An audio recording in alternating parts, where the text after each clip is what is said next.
Welcome, everyone. This is the National Security Decision-Making Games Seminar Program for Gen Con, and we're glad to see that you are joining us. And we're going to give it just a minute for everything to connect because there's a slight lag on the network. Because we're looking to see that some of you pop up on the feed. There we go. Welcome. Welcome. We're going to take just a second to let a couple of people show up, and then we'll move forward with our presentation. And thanks again for coming. Meanwhile, I suppose I should do my my gratuitous shot. We need you if you want to work long hours. Come and join us. No money. Hi, everybody. Welcome. Okay, so I guess it's time to start.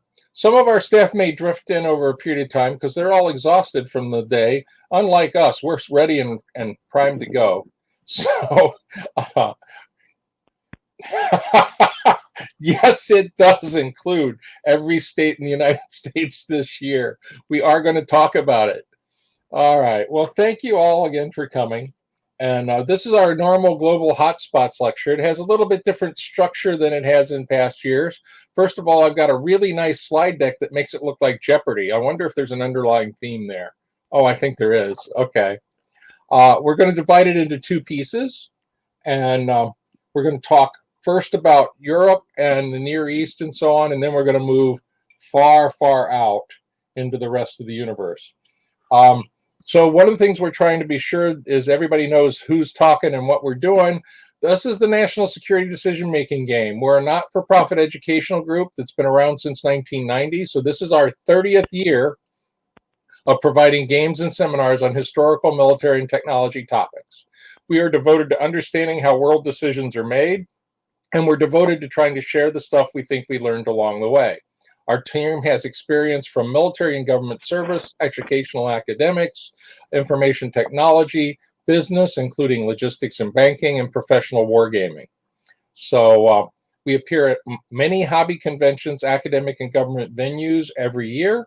And this is our avocation, not our vocation. We try to be apolitical in our discussions, but occasionally our personal opinions come out. I will point out that all of our presentations are based on public information. There's no classified stuff here, even though some members of the staff have touched classified in their existence. All use of excerpts and pictures follow the fair use doctrine and Creative Commons. Any opinions, errors, or screw-ups are ours, and none of the content should be considered to represent the opinion of anybody we work for, or might work for in the future. So, where you can find us this year, of course, you can find us here at Gen Con. We've got 2 more presentations tomorrow with some of our newer speakers. We have a brand new speaker in Joseph Shelby, who's going to do the Cyber War lecture, and Gregory Mouse, who did his first lecture for us last year, but's been affiliated for quite a while.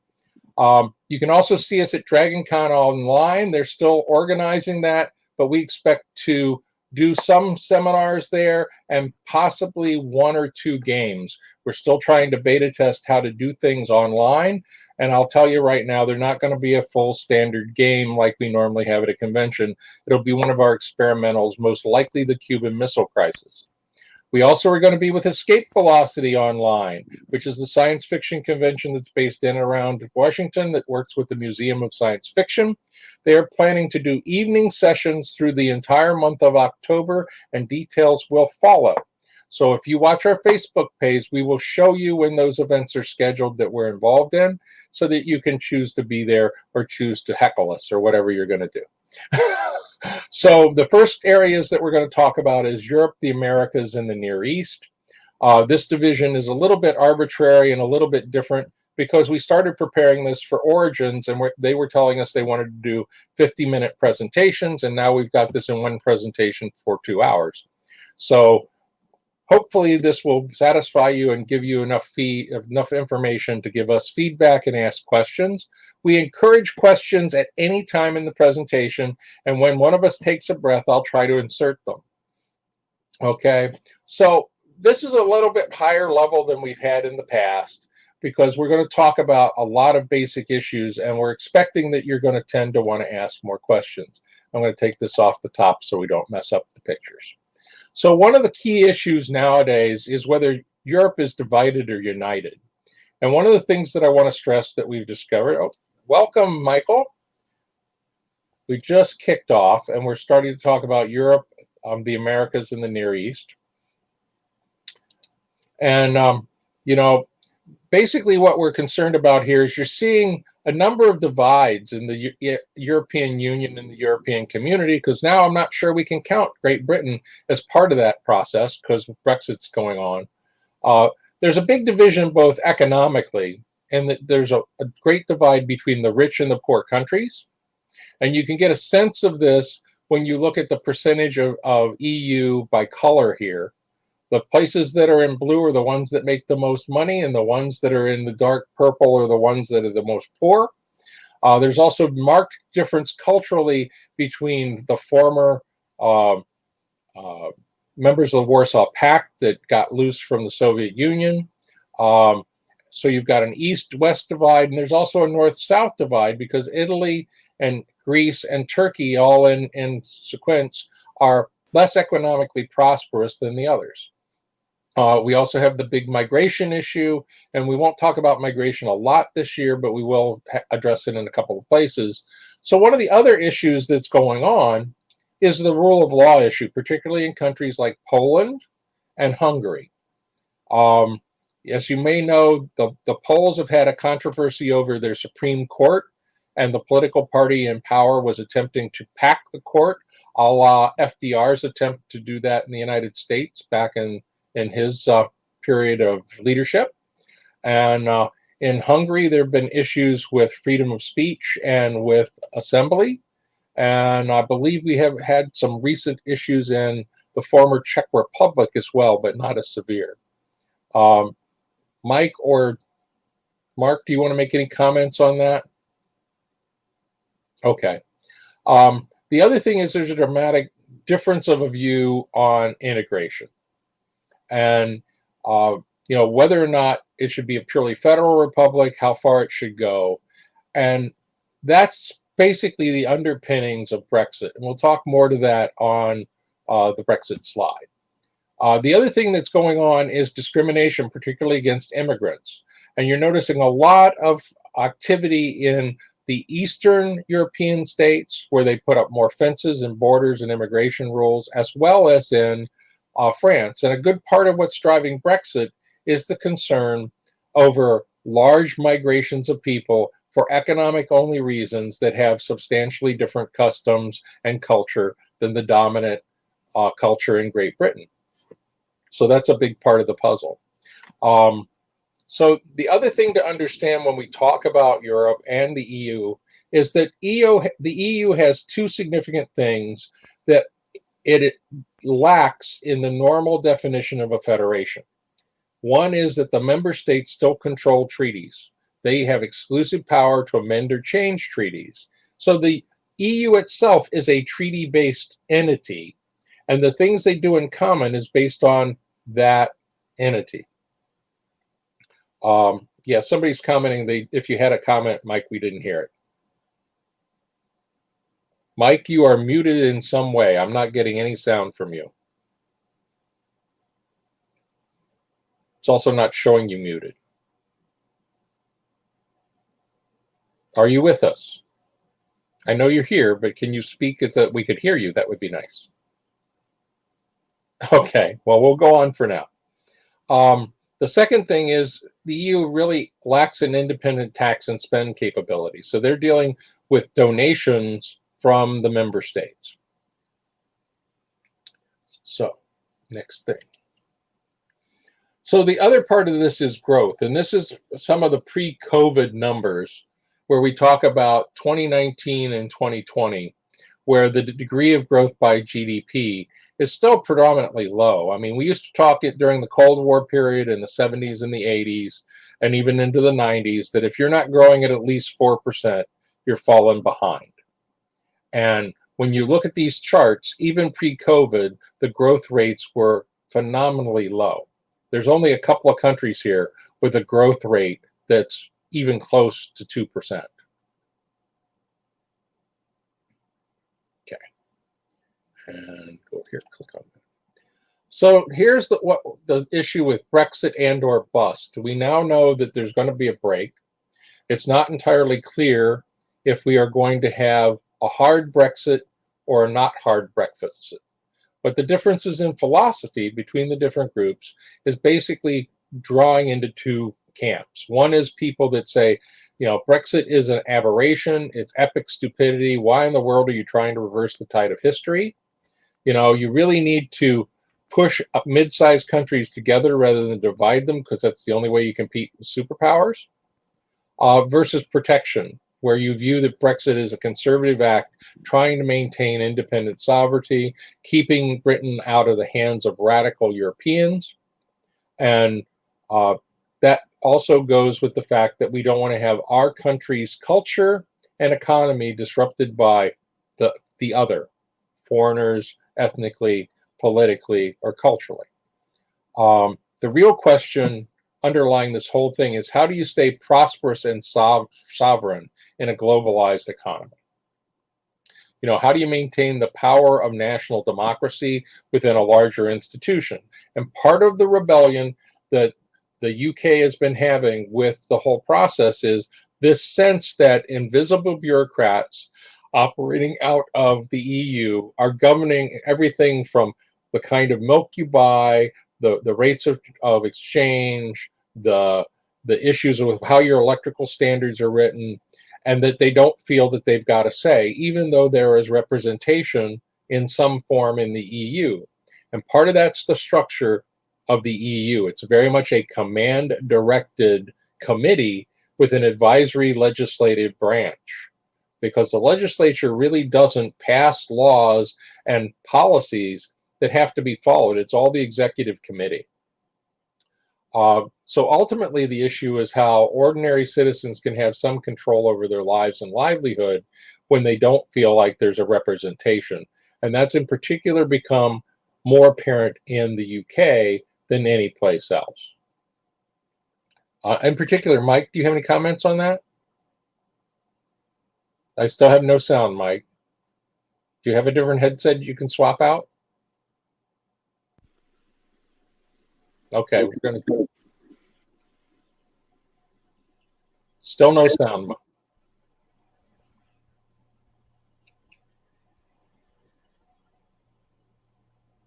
Okay, we'll move on because we're not getting any sound out of him. Okay, so this is... There you are. Yeah, I don't know why it's not wanting to work. You have to remember in terms of the context of Brexit, for a long, long time, that the Conservative Party in the UK was very resistant to joining the EU. And even after they were, kicking and screaming about joining the EU forever and a day. And when the actual referendum was run, definitely there was a lot of misinformation, outright lying by the pro-Brexit guys about what was actually going on with tax money that was going, money that was basically being stolen from the National Health Service by the guys in the hell's the Belgian city that they're run out of. Anyways, and that there was stuff about that, and the big thing that's going to happen, if they actually get a deal done, unless the EU guys stick in and say, screw you, it's going to be the worst you can, because of all this trouble for the last few years, it's going to suck for you, and it does become a hard Brexit, because they're supposed to negotiate the new relationship between the UK and the rest of the EU by the end of this calendar year. But they keep getting stalled out by internal politics in the UK, parliamentary revolt basically against the Conservative Party, who are driving a lot of this. So we'll see what happens.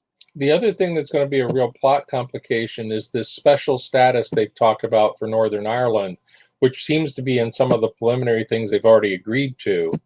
They have to do that, otherwise it would really, really make you'd have to have a hard border between the Republic of Ireland and Northern Ireland, and that goes back to the Troubles, you know, and that would be a big step backward in terms of the relationship between the Republic and Northern Ireland. Okay. So we have an audience question. Christopher is asking, do we think that Scotland will actually vote for independence? And what do we feel like the fate of Northern Ireland will be, whether it will continue to be part of England or vote to join Ireland? The Scottish independence is one thing. And recent events in the last few months have pushed things towards more likely that if the Scottish National Party push it, they might actually pass a referendum to go. Northern Ireland's a more complex issue, but you have to realize that both Northern Ireland and Scotland voted heavily against Brexit.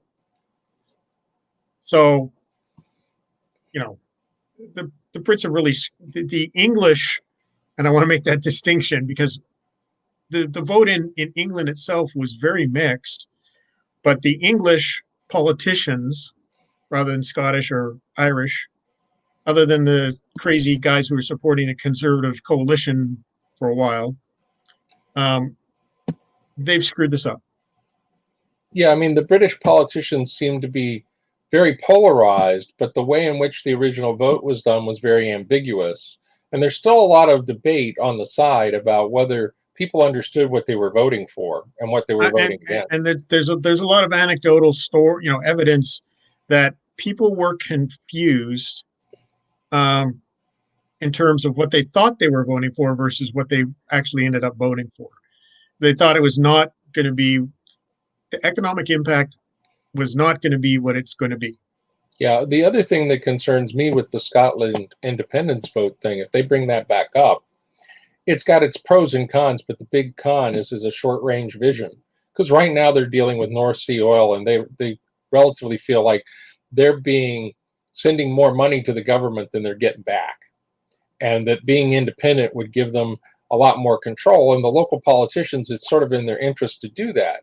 But at the same time, the underlying problem with it is that's not going to last, 100 years. It's not going to last 50 years. So if they make that economic decision, they need to do other kinds of advances to compensate for where they're going to be when the oil runs out. Well, I think their goal is if they declare independence, then they would immediately petition to join the EU. Yeah. And maybe they can make it up with industrial or commercial and trade relationships in the long run. And that's a reasonable concern. The Northern Ireland question, I think, is even more complicated, though, because, an option. You got religion in the way, too, there. Yeah, well, people don't normally talk about it, but I could see another path, which is a federated Ireland instead of a direct merger. Because from a Northern Ireland perspective, if you look at it, you want to have some central state functions that you don't have to deal with, because you're really going to be a small state. But there's certain things that you don't want other people in your business. And I don't have a real answer for that, but I think there's a third way that it really isn't being talked about in the news, but it won't happen, in my view, until we have several years of Great Britain outside of the EU and they start to see the plot complications on both sides.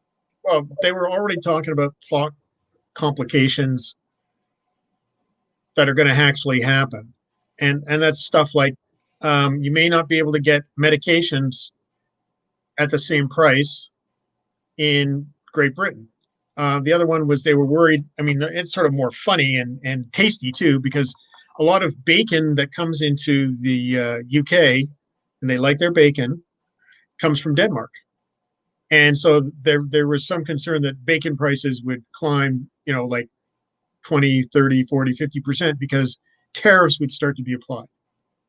Now Benjamin has an interesting observation, which he thinks that the EU will not take Scotland because it's a liability and wouldn't qualify.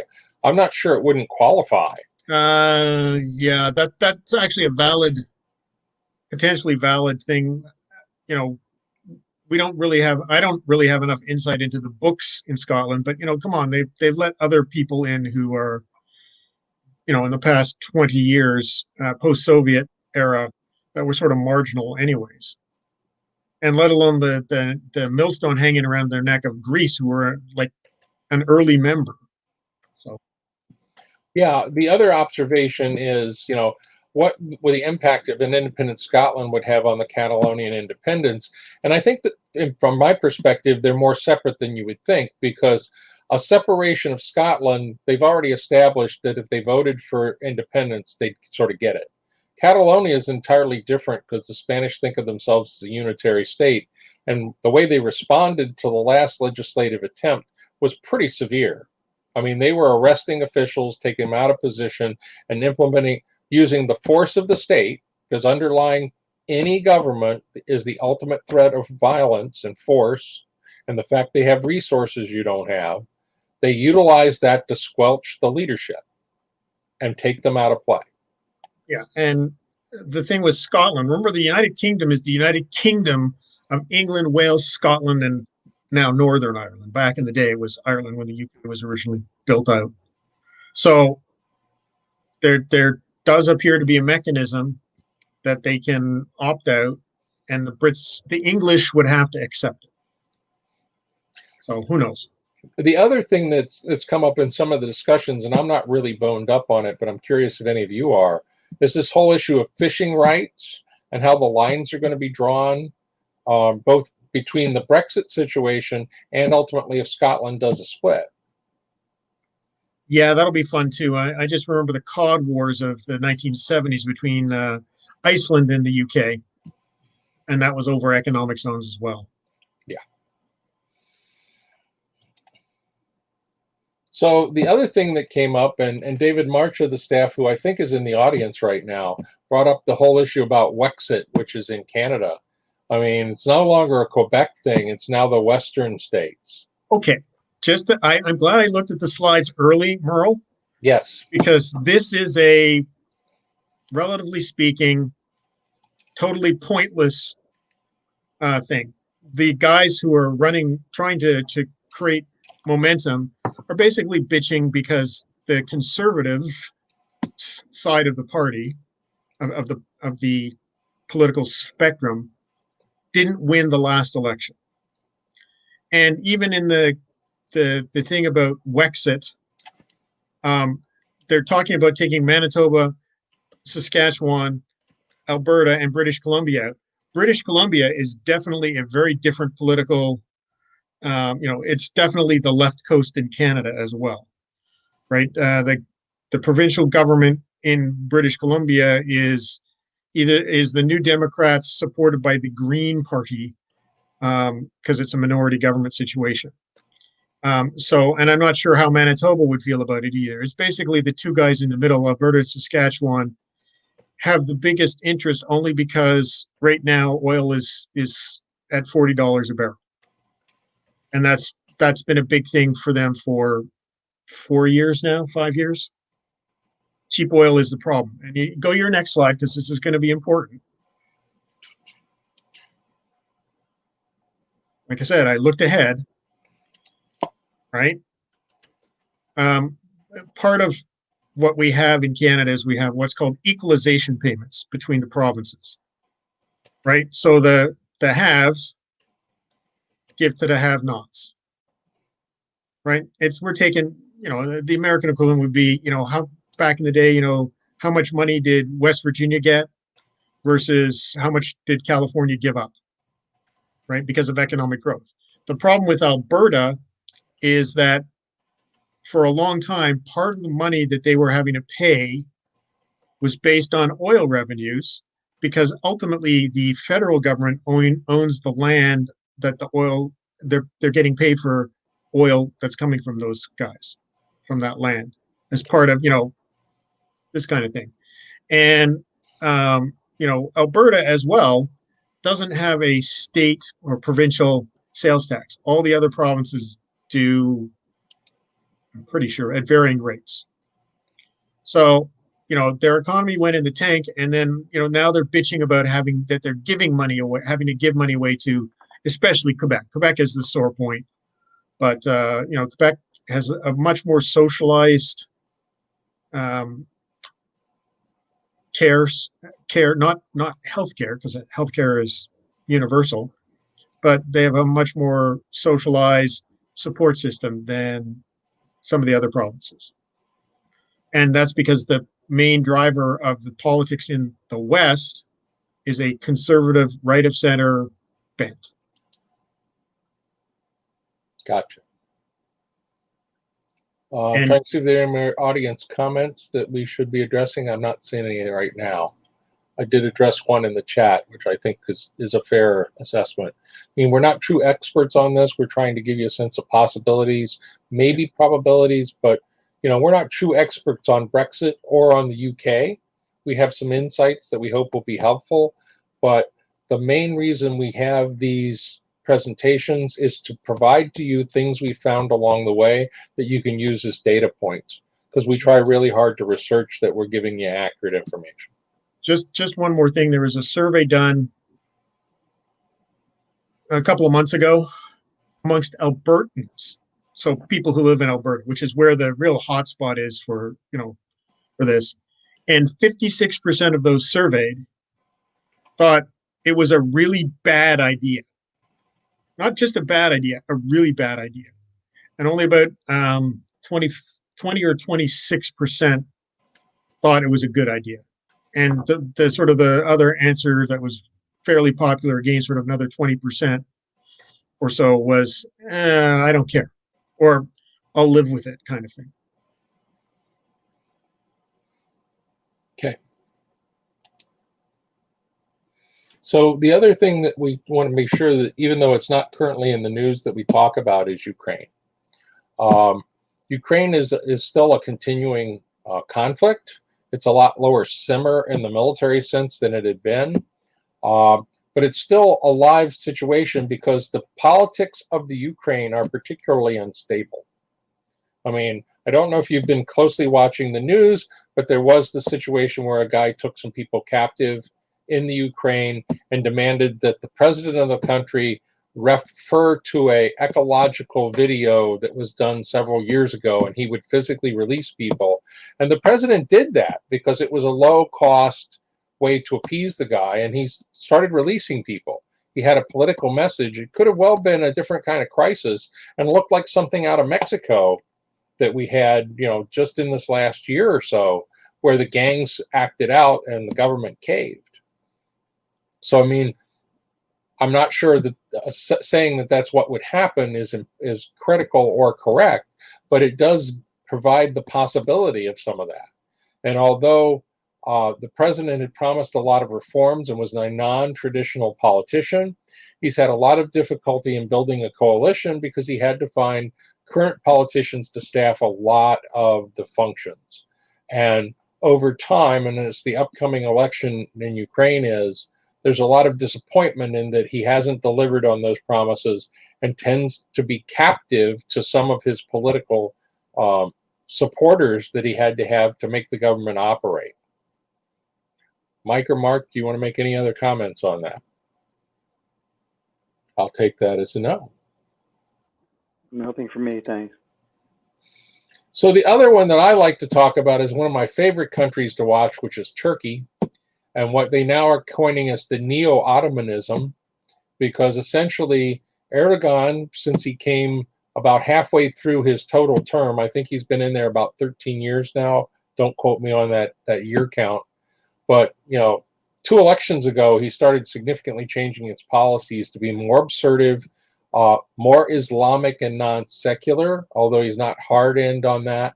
It's basically he's trying to revive the prestige and symbolism of the old Ottoman Empire, which indicates, but doesn't absolutely validate, that he's moved away from Ataturk and Ataturk's successors' policy that Turkey is not interested in territorial expansion.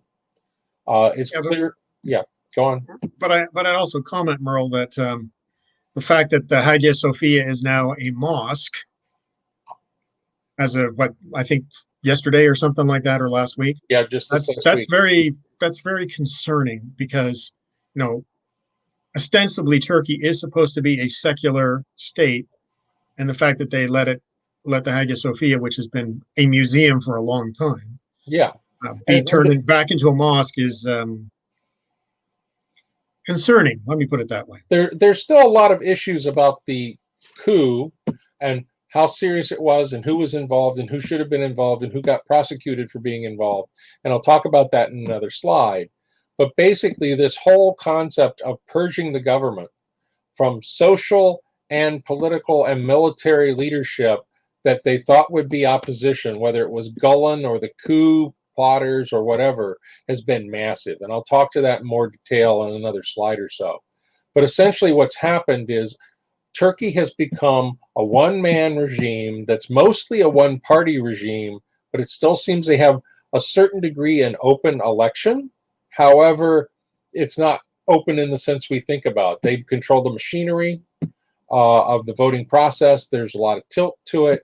And although there are some hopeful signs on occasion that there's a opposition that might take charge that is less antagonistic towards the West, less non-secular as opposed to secular, and less aggressive in their foreign policy. That's probably the best way of saying it. Is unclear.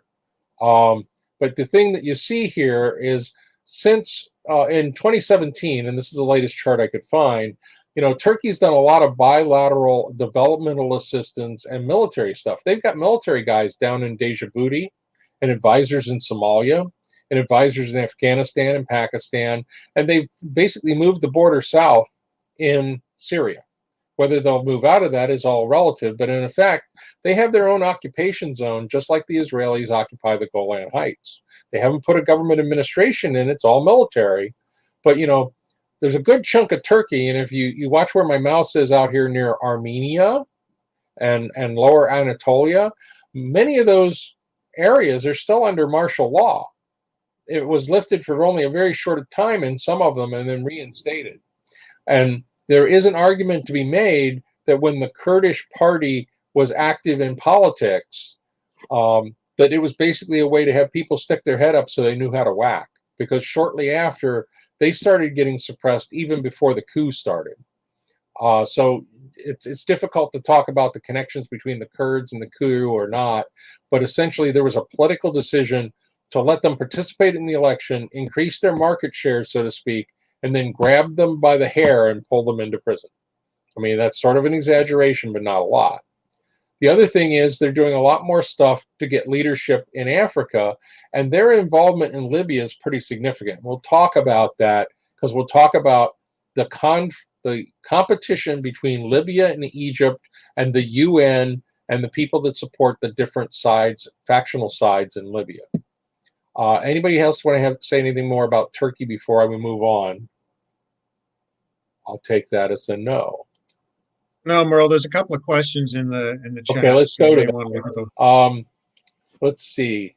Why don't we get our nukes out of there? It might worsen relation. There is some indication that all of the portable stuff has been moved out, or a lot of it. There's been a reduction. We've seen that in reputable DoD type sources that are public. It's not real clear if we have all of it out.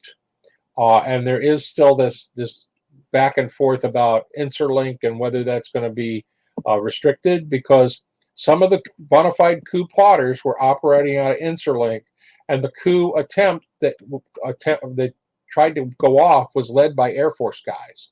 So Interlink is a really touchy point for the Turks. And if you look at it from the standpoint of, oh, gee, there was a coup, and what would you do if you had a coup happen to you? No puns and alliteration intended. You would go after those guys, and you'd be concerned if the U.S. knew in advance or even during the event and didn't shut things down. So, I mean, that's still up for the history books to determine how that's going to work. The other question that came up is why the Hagia Sophia is concerning and not just a symbolic victory. And that I can talk to, but I'd really like to hear Mike's opinion. Well, the honest answer is it's a big thing that it was a state sanctioned of turning it back into a mosque, right? In a state that's supposed to be, secular. And that's very, very concerning. The other thing to realize is in secular Turkey, all the sermons are written by the government and distributed to the clerics within the mosques. That's one of the things I learned in my research when we were working on the Turkish cell. And there is another concern there, because what we've seen is government by fiat more and more. I mean, in the early days of Erdogan and in his predecessors, there was public consultation on things.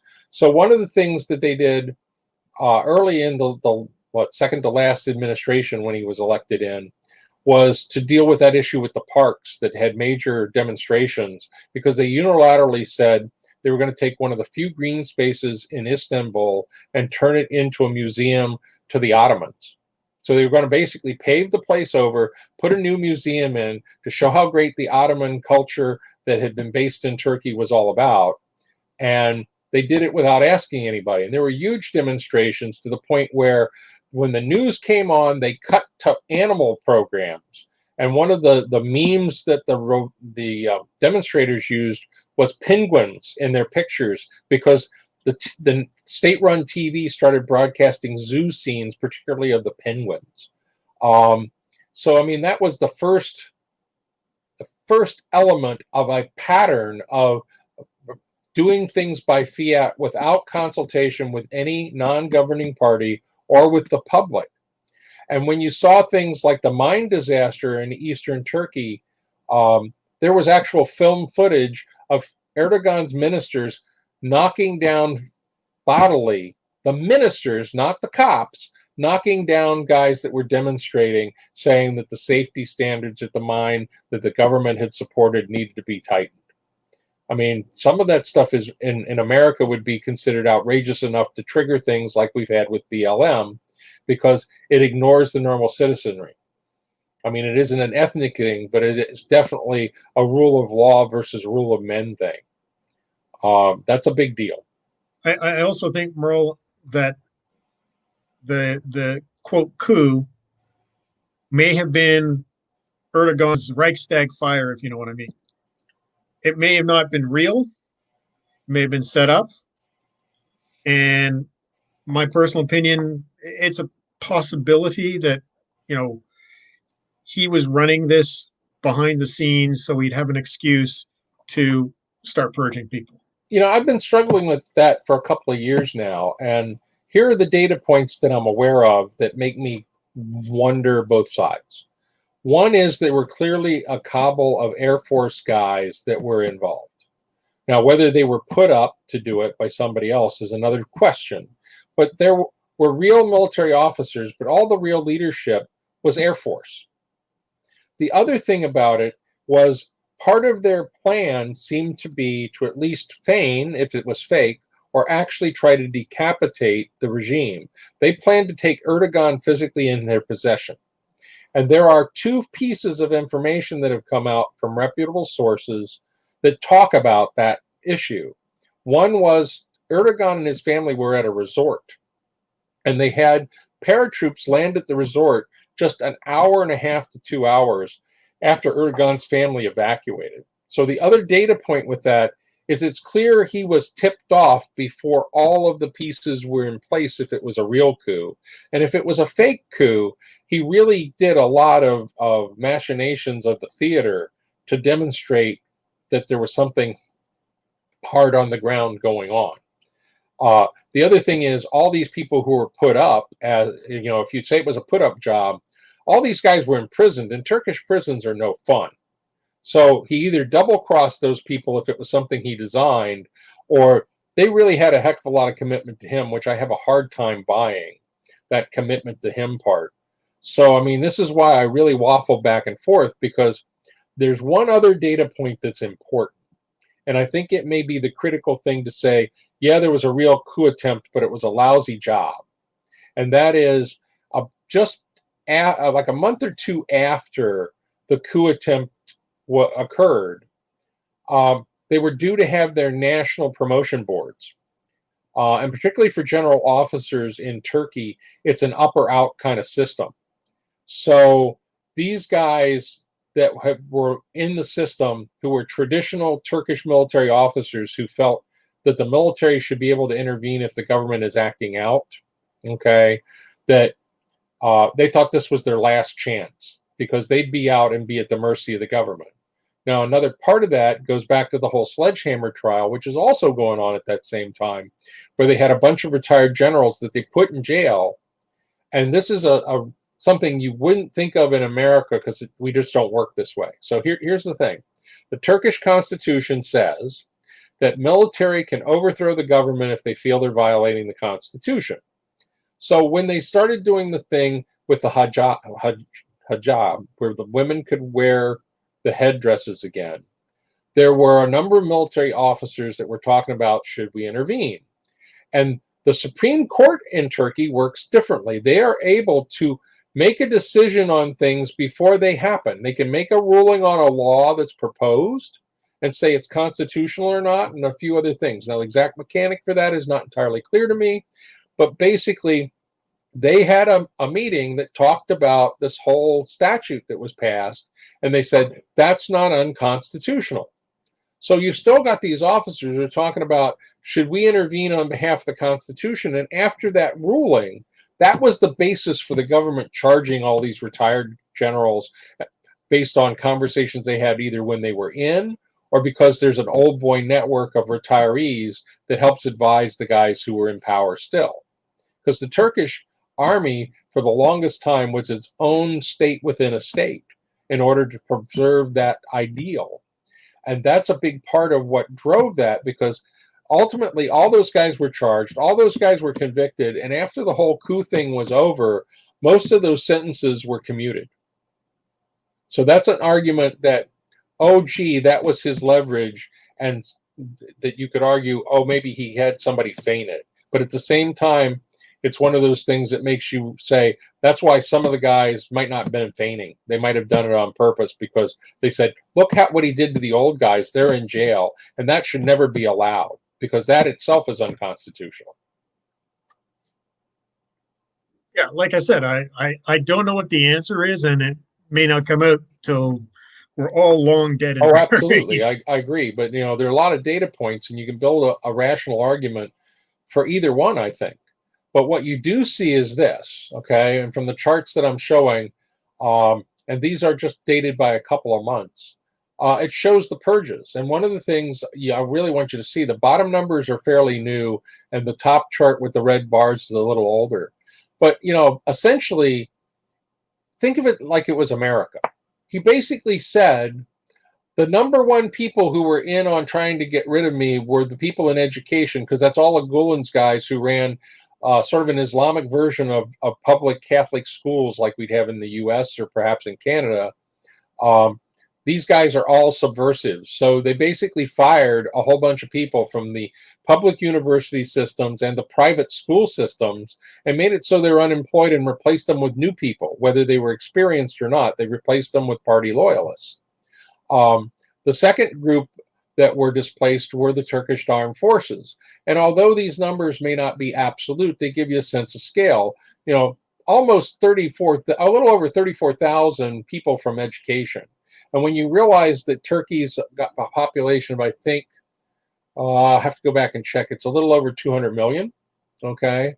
Pretty populous, relatively speaking. But, this is still a huge number of people in education and in the armed forces. And then it moves down to the Ministry of Health and all this. Plus, over time, it's a lot more because you see here the cumulative numbers, 150,000 dismissed. That's a bigger number than in this older chart. The other thing is Turkey is like the number one country now, I think is the right number, on jailed journalists. And media outlets shut down. The government has taken over, or Gulen supporters have bought out almost all the independent news feeds. So that's a really big deal. And that basically convinces me that they've moved closer and closer to a one-party state. The one thing that is kind of surprising is there doesn't seem to be any concept or approach towards succession. Erdogan's sons have been involved in a couple of corruption scandals, none of which have stuck specifically, even though there's some interesting recordings out there that indicated they were cutting deals for payola. But his sons don't look like they're being primed to take his place. And there are no competing politicians within the party because he squelched all of them. It's very Stalin-esque. You sort of wonder when he passes, or if he suddenly has a stroke, a heart attack, whatever, what's going to happen? And who's going to come into power and what kind of people are going to come in power? Might mean democracy comes back and it's more secular, might not. I'm not sure how to gauge that, because the question you have to ask is how many people are keeping quiet because, nails that stick up are going to get pounded down, and how many people are really like, this is the best deal in town. We've got a machine that pays us and employs us and keeps us running, sort of akin to Daly's machine in old Chicago or Tammany Hall or one of those things. So, anybody have any questions or comments on that? Okay.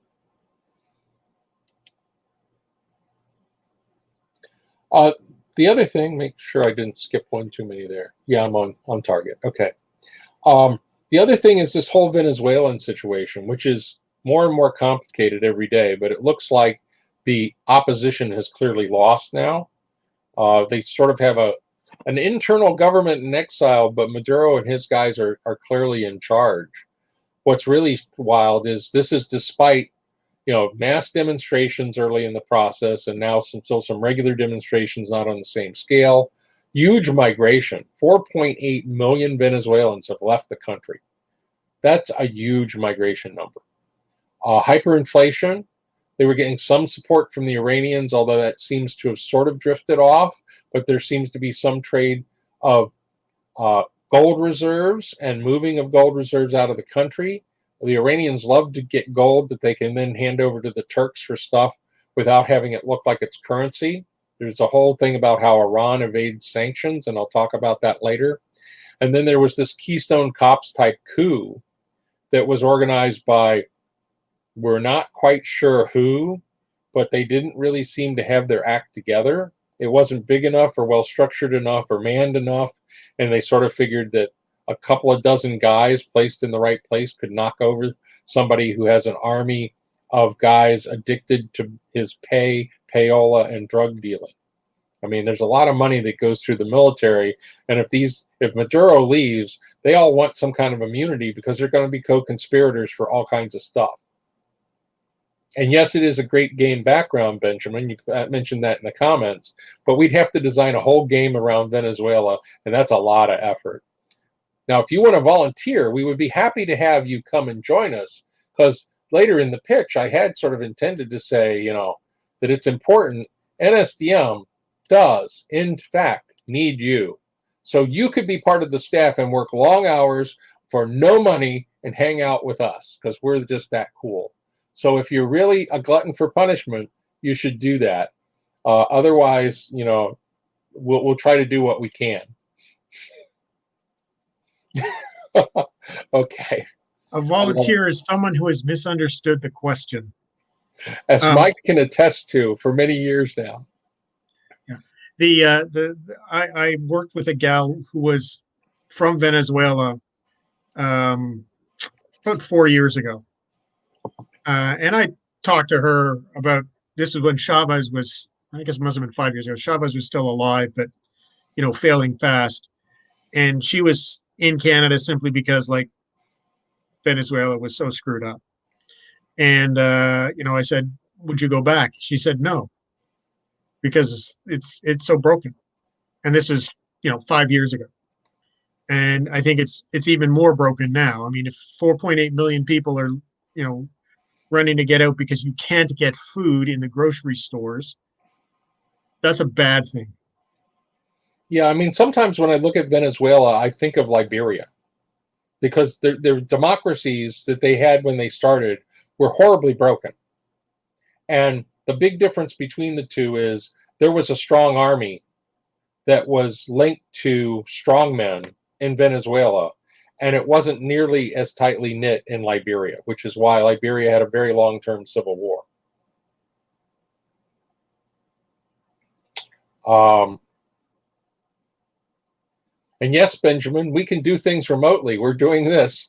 It's a new advance in the technology. So, any other comments on Venezuela? Anybody think that there's actually a chance for the democratic forces of the legislature to take over? Slim to none. I think it's going to basically take Trump intervening in Venezuela. Oh my God, am I actually advocating that? I think you are. Yeah, sounded like it to me. At least we're going to blame you for that. That's the rule. It all happens because of Mike. So this is something I started thinking about. One of the things that's come about, and this was a pre-COVID thing, but it then extended into COVID, was the whole oil crisis, and it basically turned into something very personal, I think, after COVID hit. Because before COVID, we had the war between the Saudis and the Russians over the price of oil, and they finally sort of settled that. But the intention was to control the supply, and the Russians were more hesitant to do that than the Saudis. And the Saudis basically said, we can outproduce you like crazy. And eventually they came to an agreement. But because of the reduction in demand, which was already starting, because in large degree because of American shale oil, which was competitive, which is now starting to close down because it's not competitive. The market's so much depressed that these American shale makers have reduced production or scaled back or shut down altogether, and will have to go through startup costs again. But, this gets really personal if you're a dictator, because essentially they've lost revenue, they've lost the ability to implement their plans, and they may or may not lose power. I mean, when you look at Maduro, he's got a bankrupt state. You look at what did he plan to do? All the social welfare stuff he was doing to buy off the population, any development. There's no reinvestment in the oil fields. And Venezuela was already broken in another way because Venezuela was very much like colonial Spain. They invested in the thing that would get them the best return, which was oil. So they invest in the oil infrastructure, and they didn't have any other businesses. So they're buying everything else externally. And when oil collapses, there's no foreign exchange to get anything. And then you go to Salman and Saudis.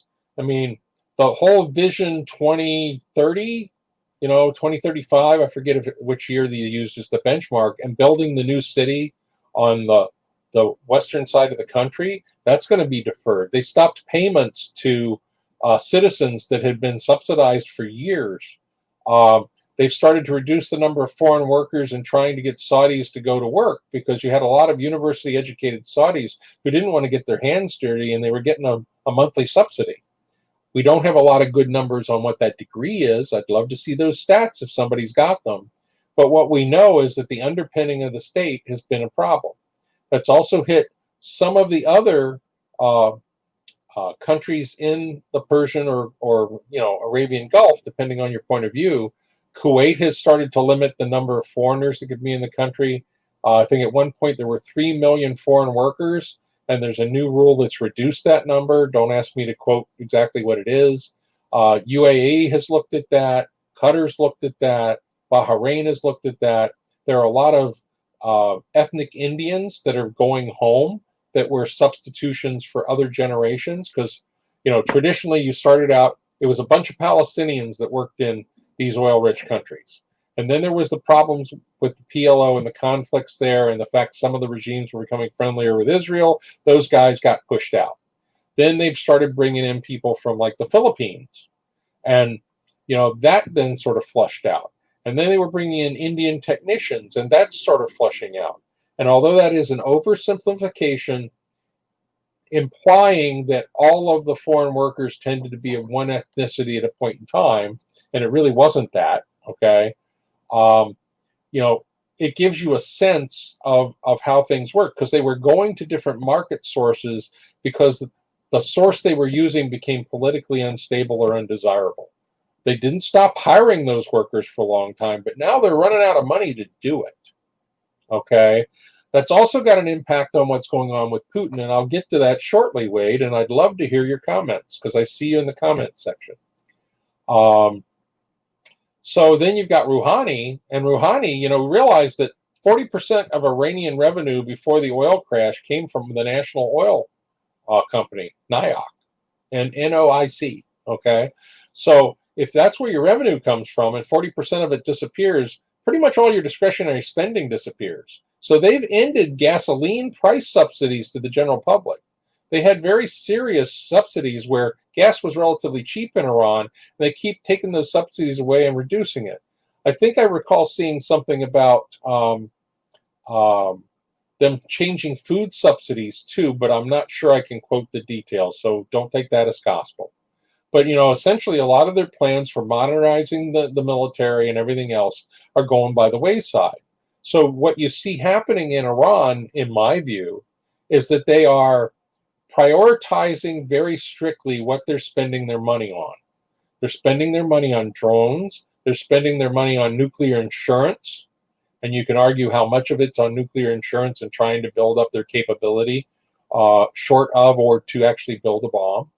And they're spending their resources in modifying their regional political situation by investing in Syria, by investing in Yemen, for various reasons. And we'll talk about both Syria and Yemen later on. Putin's the one I think is most at risk of all of these people, because what we've established is Maduro has a military that can't afford to let him go because they're all going to go to jail or get executed by the mob. We've demonstrated that Solomon is basically fairly secure because he's still got enough money to do all the basic stuff. Okay? Rouhani is in trouble because he's starting to have more unrest in the population, and the whole COVID thing seems to have been distorted. There's clear indications from satellite photos that there have been mass deaths in some areas and mass burials. That doesn't mean the raw numbers everywhere are out of touch. We don't know that. But what we do know is there have been regional blips that we can confirm that are really bad. And that implies, because it's a closed regime in terms of information, that unless you're an intelligence person, which none of us are at this point, we don't know for sure. Putin, on the other hand, oh my, this is a problem. Because even though he's had a war chest from prior years' sale of oil, you might remember from some of our prior lectures, especially when we talk about the Cold War, how the price of oil parallels the fall of the wall in Germany. It's because the money's drying up to do all the other things. And Putin's big salvation when he came to power was the price of oil jumped up. And when that price of oil jumped up, he basically turned to the party guys and the bureaucrats and said, I'm going to pay you enough money to live on now, and you don't have to take bribes to the same level. Now, they still do a lot of corruption. It's a lot of contracting stuff. He's got inner circle issues. That's all true, too. And we've talked in the past about that. I'm not going to go into that in this presentation. But the essence is he's probably taken a minimum of a 30% cut and maybe as much as a 60% cut. The only real advantage that the Russians have is their cost of production per unit's pretty low. But their oil fields are going away, too. So, I mean, he's cut back on military expansion. You notice he's been doing small aggressions, microaggressions, I'd almost call them, rather than the big ones. For a long time, we were worried about him doing stuff in the Trans-Caucasus region. They're not talking about that anymore. Now we're talking about him having a couple of hundred mercenary Russians in Syria and a couple of hundred advisors and mercenaries in Libya. It's an entirely different ball game from what we've seen in the past because he doesn't have the resources. So here's a good example of some of the reasons I'm coming to those conclusions from open sources. I mean, we've got this looming recession. The Aramco wanted to go public, and they thought it was going to be the biggest public offering pretty much in history. And they've deferred it a couple of points. And then they made it so it's public only to Saudis. So you're asking people who are on the Titanic to invest in Titanic stock. Now, that's an overstatement because it may not always be cheap oil. It may go back up. But basically, it has internal stakeholders investing in the state and hoping it's going to turn out right. And one of the things we know in almost every oil-rich country and every dictatorship is a lot of people are sending money overseas to numbered Swiss accounts or Seychelles or all these other things. The Russian bounty story we'll get to in a little bit.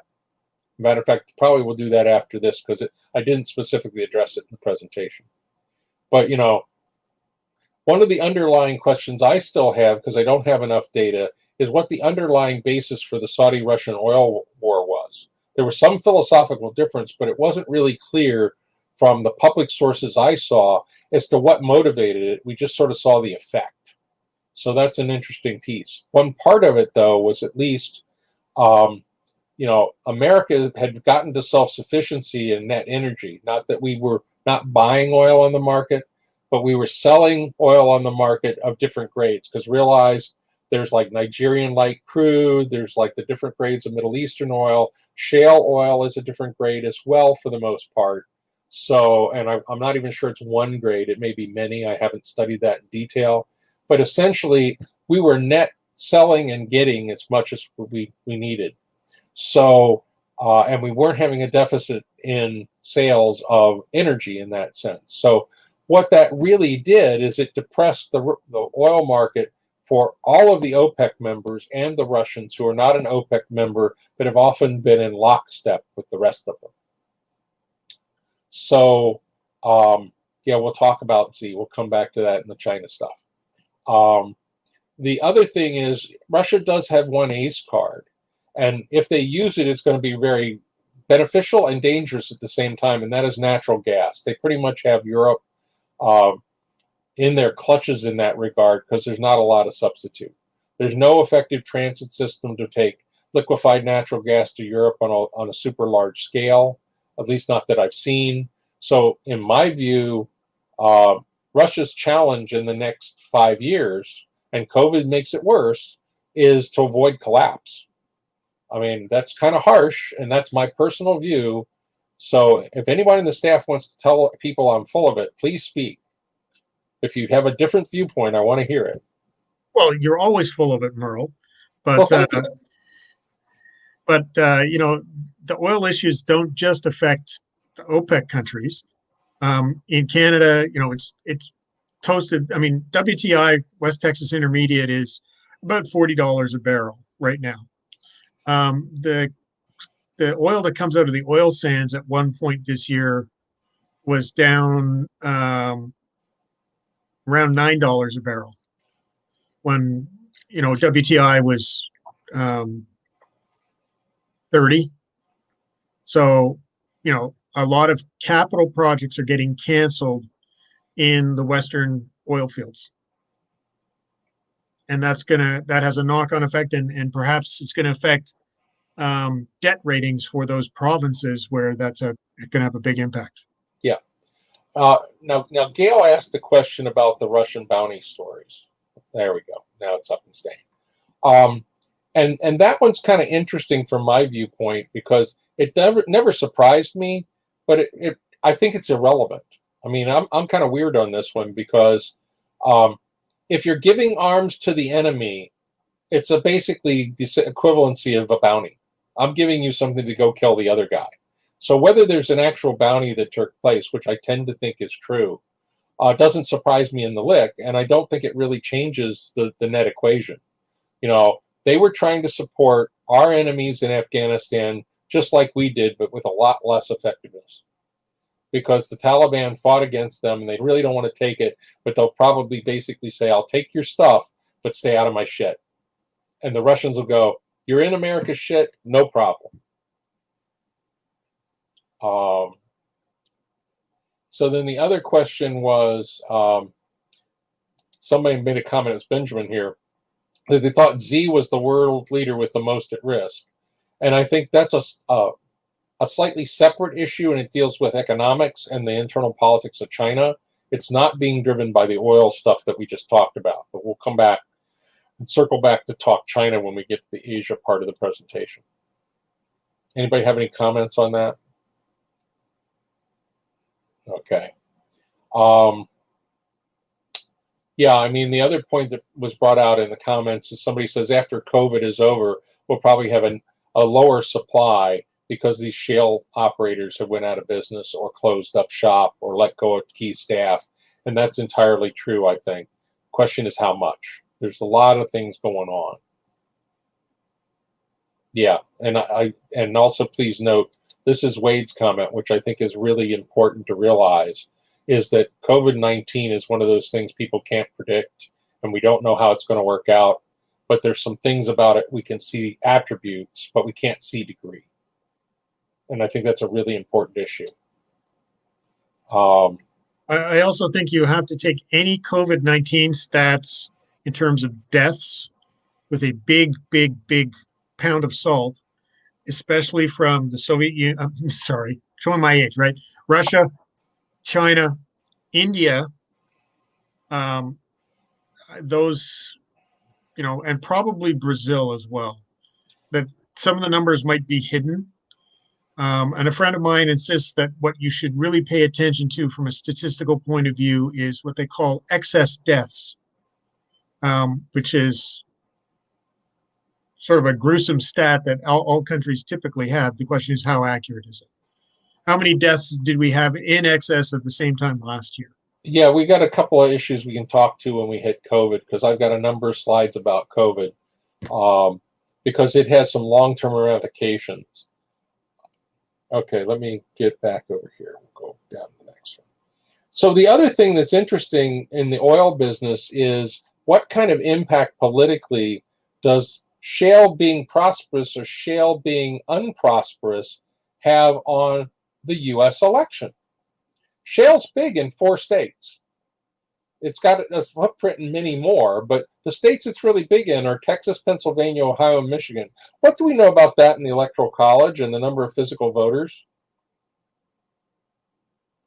I mean, that's a really interesting twist. So if shale is down and there's economic suffering over and above COVID, making COVID not in the discussion right now, okay, which states are likely to go for the guy they supported last time, and which are less likely?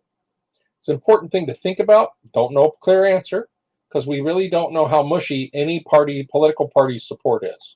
And we're at best guessing in a really bad way. Not enough data. The other thing that comes out of this is how bad this crisis is in different places, because Iran was already suffering from the sanctions problem. Okay. And the currency record hit record lows. Look at the December 2018 numbers, and then how they started going down in 2019. I don't have any more current data than that in a nice chart, because I'm stealing my charts from public sources. No, we don't want to do that. No, we turn that off. Stop. Okay. So Iran is essentially in a big crisis. I mean, their inflation rates have dropped a little bit from the old days, but they're still not pretty. They were running about 20%. That's really a ungodly number. I mean, in the 70s, the net rate of inflation for America was a little under 8% across the decade. And when you look at this, it's like, think of everything costing 20% more every year. A dollar is $1.20. A dollar is $1.40, 45, and goes on from there. Oh, Merle, think about the early 1980s when the rate on a mortgage was 20% plus. I understand. My first mortgage was 8.7%, and I was a subsidized first-time home buyer. Those were the bad old days. Yeah. So the other thing that I want to talk about with Iran, and this relates to oil and other things, is the ways that they evade sanctions. And one of the big things is this it's not quite a triangular trade that you see in the lower right of the slide deck, but it's showing how they're funneling money through Syria and through Russia to international banks. Now, there's some stuff that goes on through the Islamic practice of personal banking, where there are exchanges and notes and letter of credit that aren't part of the normal banking system, but there's still a whole host of things that are going on where people are trading gold for oil and opium for other things and swapping out stuff. And of course, there was the whole talk about how much was Iran helping some of these other countries get nuclear weapons and getting help from them, like the North Koreans and vice versa. although that's clearly overblown because we don't have evidence of an Iranian bomb blowing up in a test. So it looks like the North Koreans didn't give them the plans, but they gave them a lot of the other stuff. Yeah, and Gail points out that, one of the byproducts of the last couple of slides was Texas is turning purple, quite possibly. So basically they've got co-conspirators to evade sanctions. Right now, the ones that get the most identification by the international banking community are Afghanistan, Turkey, Russia, China are the big hitters. One of the really big ones, obviously, is China, because there's a lot of stuff going in through shell companies, and we're going to talk about that some more on shells and transshipment when we get into the next slide that talks parts of the slides that talk about North Korea, because we talk about that there. And this is just some of the other examples of how oil prices collapsed. So the next thing I want to move to is Syria. And this is a really nice graphic that I found that synopsizes who controls what. In many ways, we're seeing a lot more stagnation here now because nobody wants to up their game, and different people are having punishment. The Syrian regime has had some important defections recently, close to the inner circle, which implies there's more disunity, but we can't see that effectively from the outside using civilian sources. So I can't really tell you what way I think this is going beyond saying right now it looks and feels stagnant. Whether it's going to stay stagnant, I don't know. Anybody else have any other thoughts on that? I think basically until someone, with a bigger pay grade, as it were, wants to actually be serious about it, it's still going to be messy. Yeah. So it's going to take either, if America wants to start playing more seriously, that would change the game. But they, two administrations haven't shown any real interest in taking on the Middle East. Right. The other thing is, has anybody heard anything more about the chemical weapons that were turned over and their neutralization? I haven't seen anything on that in a long time. And that was something that was supposed to be many months of effort. I've seen no public reports on that. The absence of public reports always makes me suspicious too.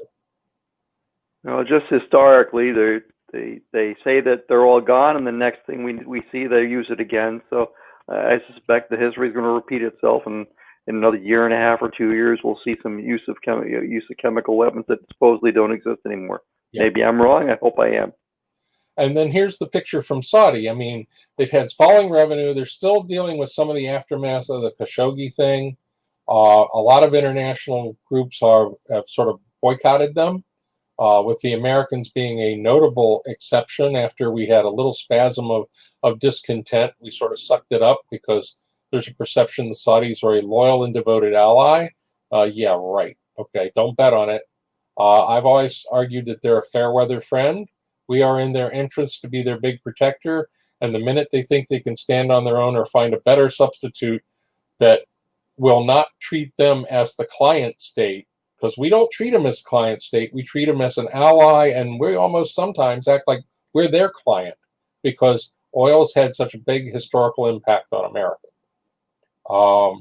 And now they're having basically a failing war in Yemen, and they've had strikes in several major cities by missiles fired out of Yemen, and now they're starting an austerity program. So this whole Nina megacity over near Sharm el-Sheikh looks like it's going to be delayed. This thing was planned to be 33 times the size of New York City and a real model for urban development for the future, because they were pouring a lot of stuff in it.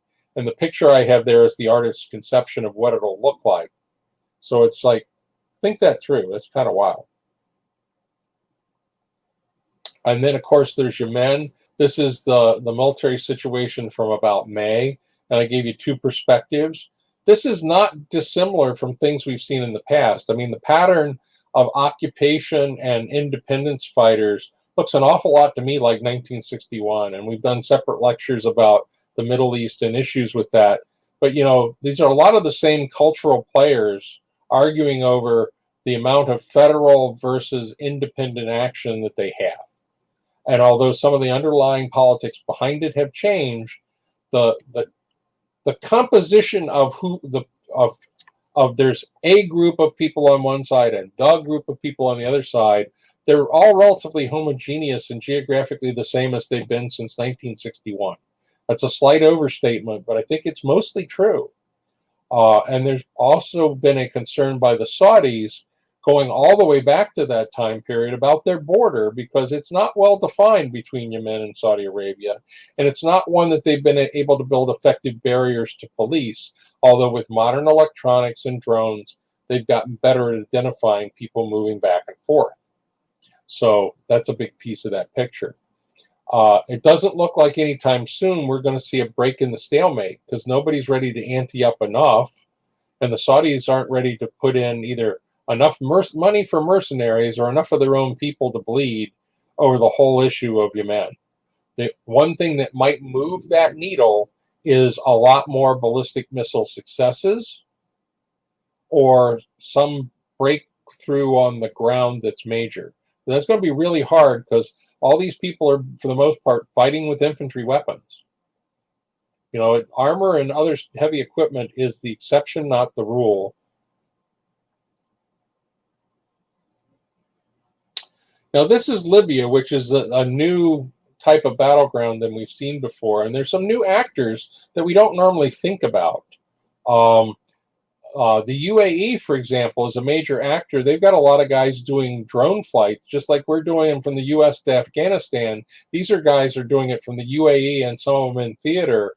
And the drone air force has been extremely effective at fighting the non-government forces. And this is part of the issue of, you've got the Turks on one side, UAE on another side, the Russians are on one side, and it's sort of a three-part game, even though there's two sides. There's the officially sanctioned UN-backed government, which is the GNA, and then there's the former general in Libya who was educated in America and lived in America for a number of years, that originally looked like he might actually take physical control of the country. He's getting support from a lot of different places, but, you know, the Egyptians just recently drew a line in the sand and said, here at Sirte, I hope I'm pronouncing that right, if forces move beyond that line, they'll talk about direct intervention. And basically you have the Egyptians on one side and the Turks on the other, and the whole discussion now is revolving around whether or not the Egyptian army is capable enough of running a logistics train and military units that far, and whether the Egyptian Air Force can hold up against the large success of the drones being used against the rebel forces. So there's a whole bunch of pieces to that puzzle. But what's interesting is there are two things I think that are really new news. One is the effectiveness of a body of third world country operators changing the balance of power on the battlefield with air power using drones. That's a big deal. The other thing is the fact we have a face-off between the Egyptians and the Turks for political power. Whether it becomes a military fight is entirely different, but they're basically jockeying for control over Libya, or control over substantial parts of Libya. So those are sort of new stories that we're not used to. It sounded like a year ago this was just rebels and the government, and yeah, there were people that were selling stuff to the rebels and hoping they'd win because they'd get some payoff later on. But now we've got a lot more direct involvement by a lot more actors. Thoughts, comments? The audience is being extremely quiet. Okay. And here's an example of the drones made by Turkey that are being used in Libya. These guys have a long loiter time, and you know they look pretty comparable to some of our mid-sized drones. I don't know all the spec details, but basically they can hang around for more than 24 hours over a battlefield and watch what's going on or drop munitions. The other thing I want to recap, and we've used this kind of thing before, is realize that this is a trend that's probably going to expand. there are a lot more countries that can build drones and arm drones than there ever have been before. You can buy a drone to fly over your neighborhood and do surveillance on your neighbors. And if you put a few firecrackers or cherry bombs on them, you can bomb your neighbors. I mean, that's a capability that we never imagined 20 years ago or even 10 years ago, to be something that anybody could buy one that could do violence to you. I could blow up your car remotely with a drone I could buy for under $30. Now, I'm basically going to land it near your gas tank and hope it catches your gas tank on fire. That's ugly and stupid. Unfortunately, we have more civility in the United States and Canada than that. But, you're handing somebody a airborne Molotov cocktail, and that's amazing. It also means that a lot of things have to be done if you want to trade security to get safety. Because one of the other things that we probably should come back to in a future lecture is freedom versus security. What's the trade-off, and how's that changed in this generation? The other big one is Israel and the occupied territories, and this is where I really hope that Doug Samuelson would have joined us tonight, because he's one of our new team members and has a lot of information on Israel. We've had several conversations recently. And one of the things is Netanyahu is in this coalition with the Blue and White Alliance. And at the same time, he's pushed the annexation.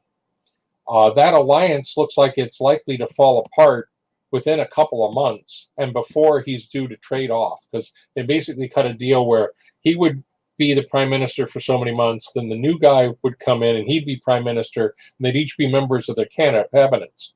But there's clear evidence that he has not informed his political partner about some of his activities in advance, and there's been some dissent within his allies group, dissent within his own for having cut the deal.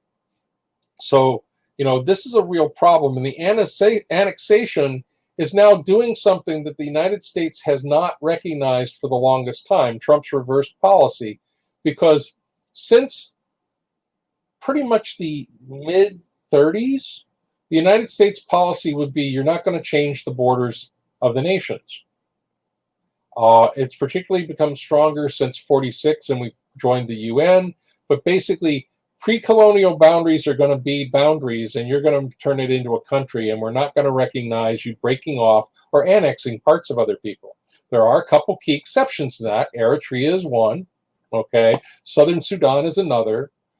Peaceful elections would be another, okay? Because the whole thing of Scotland was not an argument that people were willing to make if they declared for independence. And yes, the corruption allegations are still underway regarding Bibi. I'm not sure what the next date for court is, but I believe it is after the period of time he's supposed to be prime minister and hand it off. And that was part of the deal they cut, I think, in order to see that he faced prosecution, and he took it to extend things. I mean, I think he's really hoping it'll fall apart before then and new elections will keep him in power. Anybody on the staff or outside have a question or comment? Now, the other thing I thought was interesting is you look at the last election and you see how the blue and whites did versus Likud. Okay, 29% versus 26%. That's really tight. And essentially, the only way they can have a functioning government is to agree. Okay, so that's a big deal. Now, the other thing I thought was interesting is this is the Israeli Policy Forum, which is our Israelis talking about how they think this is actually going to work, which isn't what Netanyahu has been saying. This is an alternative narrative, and I tend to think it's the most likely narrative, but I'm not going to say I endorse it or I believe it's for sure going to happen. Basically, what's interesting with this, it clearly shows the areas that are being annexed. So Israel's going to annex Area C, which is this blue area. Okay, all this stuff in here. Okay, and it's going to create independent islands of Palestinians. And as a result, the security cooperation for the Palestinian Authority is likely to end. That's their assessment. after the collapse of the Palestinian Authority and demonstrations and violence, maybe another intifada, okay, Israel's going to be forced to take control of people living in areas A and B.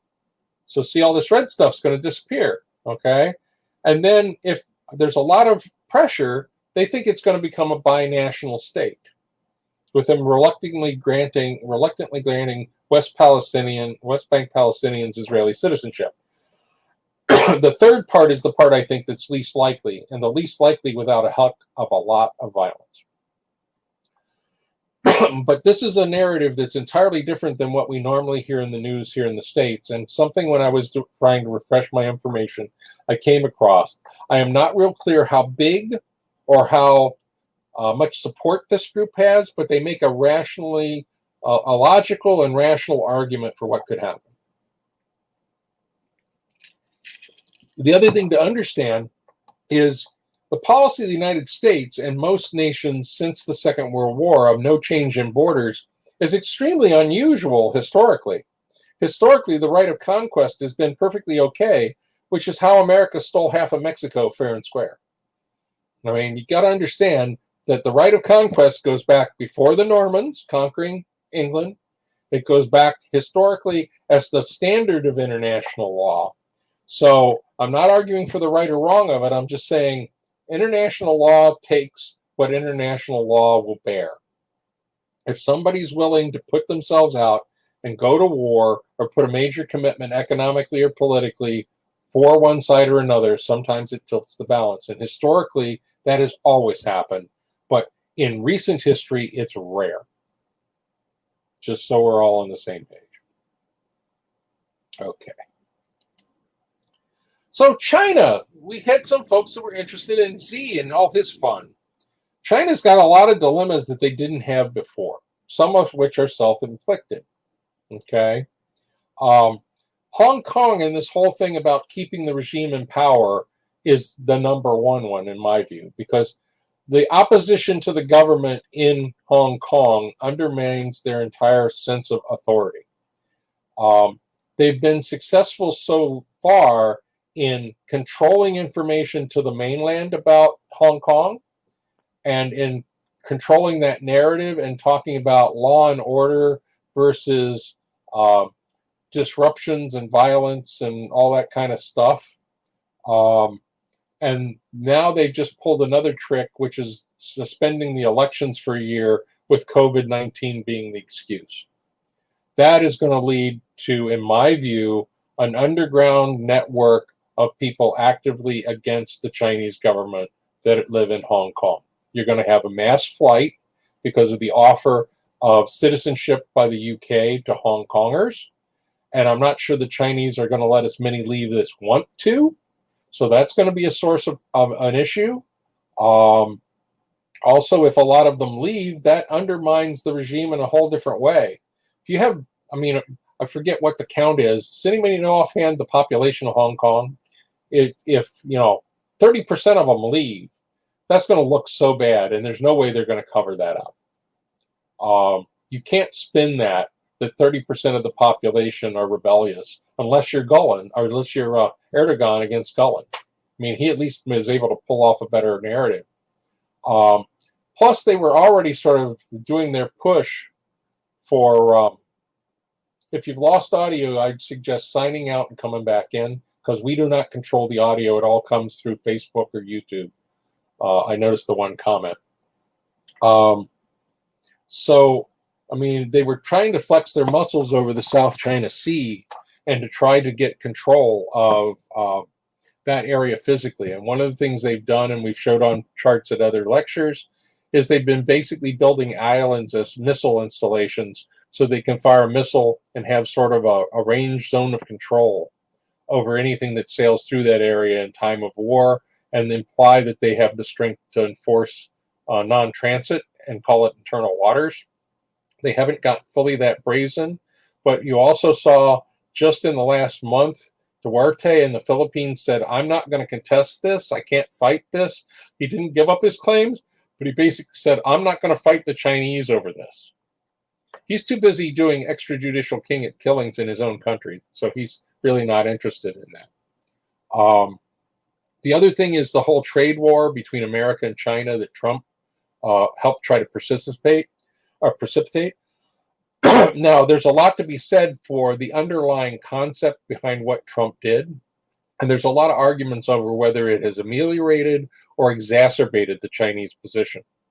Because for years we've had this debate about, do we try to include them in world systems like the WHO, like the WTO, like all these kinds of things, and try to get them to become a more responsible player in the same way that some other countries did, particularly the United States, because up until, and maybe even including the first Roosevelt, we were sort of conceived as a rogue power trying to muscle our way into stuff. And the two world wars sort of made us a partner rather than a conflict-style competitor. You know, so there are a whole bunch of things. Now, one of our viewers just talked about China's suppressing the Uyghurs, and maybe they can do it in Hong Kong. And I'd argue that that's a different situation because the Uyghurs are remote, they're relatively low numbers, and there's clear control against outside media in Shenyang and those provinces where the Uyghurs are predominant. Mike? And the Uyghurs are ethnically separate from the Chinese, from the Han Chinese. So it's in Hong Kong, everyone's Chinese, you know, for the most part. But the Uyghurs, they're easy to pick out in a crowd, as it were, especially out in the Western But provinces. that ethnic problem didn't seem to deter them from cracking down at Tiananmen Square, and I don't think the Chinese Communist Party has fundamentally changed from that. It's just a matter of they're waiting for the right time to do what they need to do. They can turn off all the cameras, and then we'll be talking about 20 years later. We're just hoping that they're going to continue to moderate. They don't seem to be moderating. All the plans that the West has had to try to get China to moderate for the last 20 or 30 years, we just treated them right and brought them into the World Trade Organization and did all this, and appeased them and all this. They're just taking every cookie that we give them, and they're continuing to move on with their own plans. It's not quite, but it's close to the old Soviet idea. We will have you give us the rope to hang you. Sell us. Yes, sell us the rope to hang you. Merle, I've got something on trade and China and just bad acting. I don't know how many of you folks out there know about the ongoing issue between Canada and China over a Huawei executive that we arrested in 2018. Now, coincidentally, a couple of days after she was this Meng Wanzhou, who's a senior CFO at Huawei, was arrested on an American request because talking about Iran, basically they were funneling stuff to Iran that they weren't allowed to through subsidiaries and lying about it from a finance point of view. So she's been charged with fraud. It's now a year and a half almost plus, and all that's happened in that time is that the Chinese arrested a couple of Canadians who were not government people. One had been a former diplomat, but they were living in China because they were doing business there. Then, like literally after Meng was given bail and is living in the house that she has in Vancouver. She's a dual citizen. Then they started making trouble with agricultural exports in the spring of 2019. Probably somewhere between $2 and $3 billion of exports were. They started saying things like, "Oh, all these soybeans you sell us, they're like vermin infested. We're not going to let them in." And in fact, their court case arguing against that we shouldn't extradite her to the States because the thing that she was doing is not a crime in Canada, went to the Supreme Court and they said, no, you can't do this because otherwise Canada would become a safe haven for people who do bad things that just don't have to be crimes in Canada. Basically, they violated U.S. law and they were trying to get around it by saying, no, because she's, you got her in Canada, you can't extradite her because it's not a violation of Canadian law. And the court said, go away. And, But and, she's that- still, and that's a they're still live issue for America too, because there's a good part of the argument about the International Criminal Court and why Americans shouldn't be subject to it. We're sort of playing right now both sides of that game internationally, and it's not really fair. But Canada has paid a remarkable price for trying to help the United States enforce what seems like reasonable sanctions based on a statute that does not apply in Canada. There's been a real price for Canadians. Yeah, the real funny thing was Trump made some comments literally sort of 10 days after, 10, 20 days after this started. And then the Canadian ambassador to China, who was fired for this, made some comments that Meng's defense lawyers could use Donald Trump's comments potentially to bust up the request for extradition. Yeah, I know. Yeah, I think the argument there was prejudice in terms of the result based on Donald Trump's ability to intervene in the U.S. court system. I think that was the argument that he was trying to lay out. Whether you thought it the same way is another question. But they didn't pick up on that, but it did cost the Canadian ambassador to China his job.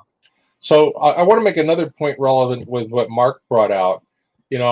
Mark basically said the Chinese are going to be really, really ready to do a Tiananmen Square kind of crackdown. They're just waiting for the right time.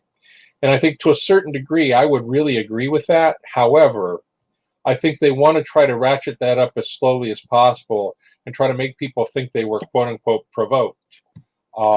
Because as they try to squeeze that whole process down and to squelch it, it's going to give them more and more excuses because people are going to act out against the things where their rights are being violated. And then in turn, it's going to look more like, oh, we're dealing with people who are radicals because they're going to act out. I mean, we had the Chinese students take over universities at the height of the crisis before COVID. And they were throwing Molotov cocktails and they sent heavily armed police and armored cars in to break that up. They did mass arrests, that's true, but they didn't do any significant shooting large numbers of people dead in the streets. They didn't run people over with tanks like they did at Tiananmen. And I think they're really afraid that they don't want to do that in Hong Kong for one underlying reason. I think they're going to ultimately do it, but it's going to pain them because there's no way for them to squelch all information leaving Hong Kong like they can internal to China. You can broadcast with a ham radio from Hong Kong. There's other ways of communication. Over time, they can lock that down really tight, but at any point in time, somebody can pop up and get a piece of news out, not everything. Cell phones are going to be where they can't work and things like that, but there are alternative methods. So they're going to have to deal with sea surveillance. They're going to have to deal with airwave surveillance on various channels. They're going to have to make decisions about whether or not they're going to jam communications and to what extent. I mean, they're going to be okay ultimately with doing all of those things, but they're still not going to be successful at making it zero news. That's true, but also let's recognize China. Information technology has changed a lot, and China has demonstrated a disturbing ability to intimidate foreign media broadcasters. Oh yeah.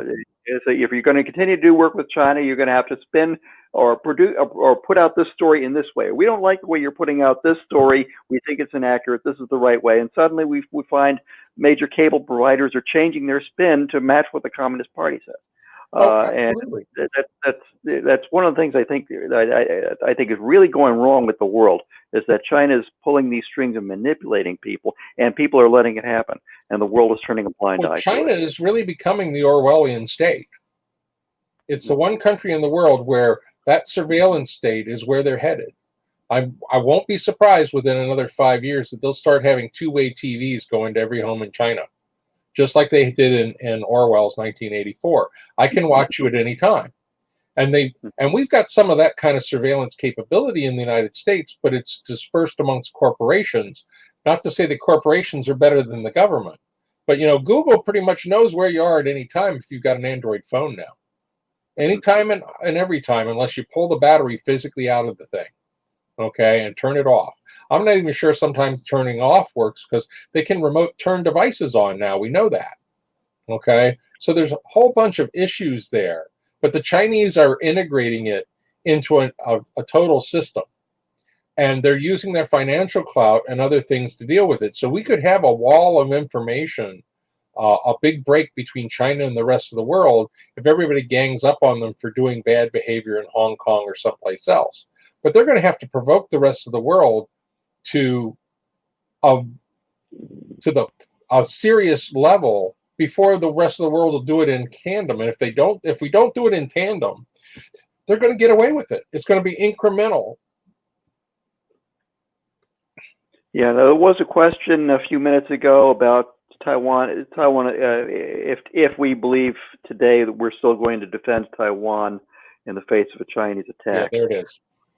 My expectation, I think it's going to depend on what U.S. administration is in power at the time, and I think the Chinese are going to be watching that very closely because they're shown an extremely good ability to watch our politics, and get involved in our politics and play our politics against us. I think they're going to look for exactly the moment they're going to get their pieces all set up, and they're going to find exactly the right time to strike if they decide that. Also, if they decide that the U.S. is moving toward sawing China off, then I think there's a good chance that they're going to continue soft pressure on Taiwan to maintain, on a long range trajectory to reincorporate them in 2 or 3 decades, maybe more. I don't think they're in any way exercise the level of control. I think the Chinese are almost rooting for a contested election in November, because that would be the perfect excuse to strike, because we would be in clear disarray. If there's a dispute between Trump and Biden over who wins the election in any significant way, that's the timing that the Chinese would need to crack down and get away with an awful lot of stuff. The other thing that's an issue is because of the change in the balance of trade, one of the real challenges the Chinese are having is their buying sprees over. The Belt and Road thing has a number of successes, but it also has a number of really sunk costs and lots of money with no return. Now, I'm going to voice my controversial opinion because this is more conjecture than from hard data points, but it's my belief that the Chinese banking system is one huge Ponzi scheme. They have given a tremendous number of bad loans to everybody in their country, and because they have control over information and control over their own banking system to a degree that makes the Federal Reserve look like a Tinker Toy plan. I mean, we basically control the rate of movement of money in the economy with interest rates in the United States. We do things like quantitative easing, which is basically printing money by giving the banks more ability to loan money. So the banks make money and the government spends money that really is sort of invisible. There's a whole mechanic to that I really don't want to talk about right now, but it's a lot of smoke and mirrors. In China, you don't have any transparency. There's no transparency on assets or anything else. So essentially, internal to China, they can do pretty much anything they want because they can squelch all the components of it. I mean, they don't have a fully open market. There still are some prices that are clearly fixed, and they have the ability and information system to clamp down on a lot of stuff. If they can keep everybody in their home for 2 months, literally, with the use of force, not with the work of persuasion like America has tried to do, that's a big deal. But, what it also means is their bad investments in other countries aren't going to produce dividends. They've got a lot of sunk cost in stuff that may give them political control, like they got control of the docks in Ceylon, the new port that they built there. They've got stuff in, I think it's called Gwandar in Pakistan, where they're building a port, and they're going to get some kind of military naval site out of that from the looks of it as well. So there's going to be some tangible benefits, but a lot of the things that they've been buying overseas, the exchange rate's going to moderate. The things they're doing internally is all their internal banking. So that's one of the things I really wonder if the underlying any reduction in support based on Hong Kong or based on a sense that the government is weak or managing poorly. I mean, They were talking recently with the floods about Three Gorges Dam, which we've actually gamed what kind of things could happen if it breaks. If they had a disaster like that, the whole concept of mandate of heaven still seems to exist in China. I'm not sure that it's universal, but it's still widespread. And if they lose the quote unquote mandate of heaven, it could get really ugly for them. They are very fragile in ways that we can't perceive, just like we didn't have a good handle on how delicate the Soviet Empire was. You know, if you had talked to somebody in 1987 or 88 about whether the Soviet Union would collapse, we ought to went, nah. I would disagree with that, Merle. There were a couple of books I had read at that time, 86 and later, that were predicting the collapse of the Soviet Union. Now, not the way it collapsed in the real world, but economics was one side of that, but not the economics that we ended up finding out what was going on in that house of cards there. Oh, and I think you're right. I remember reading the book, well, the Soviet Union survived till 1984 as one element. But, you know, it didn't collapse in any of the ways we ever imagined it would. And it happened almost literally overnight. So, I mean, I don't think that anybody's going to have a good model for how China could collapse. But I think it's a possibility. It's just like now, because of the red-blue divide in America, you know, there are lots of potential bad outcomes from the election. You know, you saw the war game that was in the news the other day where they took a group and they played a modified matrix game and they said, what if Trump and his side try to use all the levers of power of an incumbent to mess with the election? And there's clearly, to some degree, a political agenda behind running that game, but there's also some rational reasons to run a game like that. So, I mean, we could theoretically, with a totally corrupt regime, have problems in America that we wouldn't predict this way either. I mean, I'm not arguing that Trump's regime is like that. I'm just saying when you look at it from different perspectives, you get different potential results. You know, because I'm not trying to advocate that everybody should vote for Trump or Biden or anybody else. I'm just saying if you look at it from a point of view, these are the kinds of permutations you get.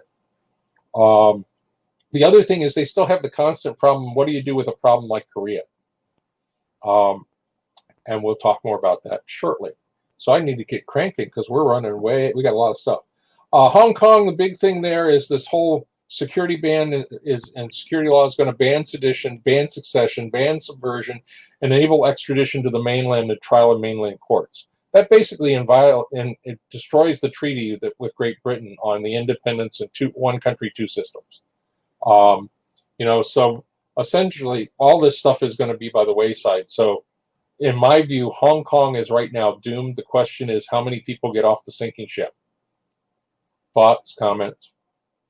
Yeah, I mean, Canada, Australia, and the UK that I know of, and probably the US, have all, I'm not sure about the US, but they've all said we're suspending our extradition treaties with China for Hong Kong citizens. And there's a lot of Hong Kong citizens who have Canadian, like dual citizenship. So, you know, they'll get a lot, they have an escape hatch. Well, plus the Brits just offered citizenship to a whole bunch more. Yeah, Go on. No, that's it. Okay. So the other thing is, and we're going to start talking about COVID, and we'll go as long as people can stand it, but we're starting to come towards the end. You know, with all of this stuff, it looked like China's economy was sort of maybe stabilizing before COVID, but now the real thing to understand is, and I'm going to skip ahead because this is a lot of stuff we've already talked to. You know, one of the things that I think is important to understand, we'll sort of skip Korea too, because we can talk about evasion schemes, but we know what's going on. If we have time, we'll come back to talk about the potential succession issues that came out as concerns and people started thinking about when Kim disappeared for a short while and everybody said, oh gosh, what happened to him? He's sick, he's dying, and he wasn't. But that's another long, fun conversation. I want to hit India briefly and we'll get into COVID soon. India's really got an identity crisis going on. It's essentially a one-party democratic state that is disenfranchising 14% of its population systematically, from Kashmir to the new immigration and citizenship amendments. And the other thing is a country that's horribly corrupt. There's an oligarchy that conducts business. It's very much like the robber barons in the 1880s and early 1900s in America. And you've got family farms collapsing. Basically, they loan the farmers money, and the farmers can't pay it back. And the farmers have contaminated water, and the water rights are being stolen by corporations. And the suicide problem amongst Indian farmers is through the roof. The biggest failures of the Modi regime are the demonetization, which is intended to get black money out of the market. And what it basically did was make a lot of poor people poorer because they kept cash literally under the mattress, and they didn't have access to banking or the ability to stand in line for the couple of days they were doing exchanges. Farming is another one with the changes. Corruption, including the Rafael aircraft sale. It's regular that there are people taking pictures of guys taking bribes in large numbers in India. It has been, in some ways, a real boon for the business people and a real disaster for the rest of the country. And they're doing more and more rule by fiat and ordinance, which has always been a capability in India. Their system has got some distinct differences from the systems we see in the Commonwealth states. And they're driving a hate type thing, agenda, because essentially Modi and his party have been working to turn Hindi into a political movement, where Hindi traditionally might be a cultural divide, but wasn't. And then the lockdown with COVID, again, is it helps the oligarchs and destroys the lower castes. This is the two views of this stuff. What did they do? This is their argument about how they did things. We have lots more tax compliance, and we found more black money, and we cleansed the financial system. And, there's all these benefits that, deposits in the banks went up and digital payments increased. But then you've got this huge loss in agriculture, luxury goods sales, real estate, commodities, and retail. It has been a real economic disaster for more people in the country than overall. There's been a lot of people that benefited. There's always winners and losers in every economy. But that's the big thing here. The other thing here is see how farmland has been consolidated and small farmers have been marginalized. But look at the farmer suicide rates coming up through the early 2000s and still going on. And the main reason the rates have went down is there's fewer and fewer of them. Also take a look at these just as background information. You can see from the color coding the states that are predominantly Muslim. As you move down the scale from yellow to green, green is the highest percentage, which is obviously Jammu and Kashmir. You also look at the scheduled castes, and although there are economic things equivalent to EEO quotas in India for a lot of government positions, okay, this is another piece of the puzzle. So when we talk about winners or losers, when we look back in a year or two from COVID and all the deaths that might not have been documented, you can expect in the areas where the scheduled castes are largest, up here, Jammu and Kashmir, okay, you're going to have more deaths reported after the fact. The other thing is Kashmir is still pretty much under a media blackout and has been taken under direct control of the government. That in many ways is going to eliminate any kind of international settlement or compromise with Pakistan or anything that we would expect the UN to recognize. And I can't give you all the consequences of that because I'm not sure I've thought them all through and we're running out of time. But this is a number I really think is neat, this set. This has not changed in the 10 plus years I've been doing serious analysis on India. 40% of their MPs face criminal charges, including rape and murder. Think of this. 40% of the guys in your legislature are under criminal indictment all the time. And this is another one. This is the Transparency International poll. Now, remember, this is a poll subject to problems of polls, but it gives you a benchmark and a sense of things. Look at the percentages of people who said, I had to pay a bribe directly or indirectly in the last 12 months. 24 to 27% from 2017 to 2019. You want to get your license plates for your car? You're going to pay an extra $20 to the clerk. You want to be able to get a birth certificate? You want to be able to get a permit for your business? You want to get an occupancy permit for your restaurant? Every one of those things is subject to bribery. You want to get a contract with a company. Are you going to give a kickback to the contracting officer or to the company head where you're going to give me $100 and I'm going to give you $10 back?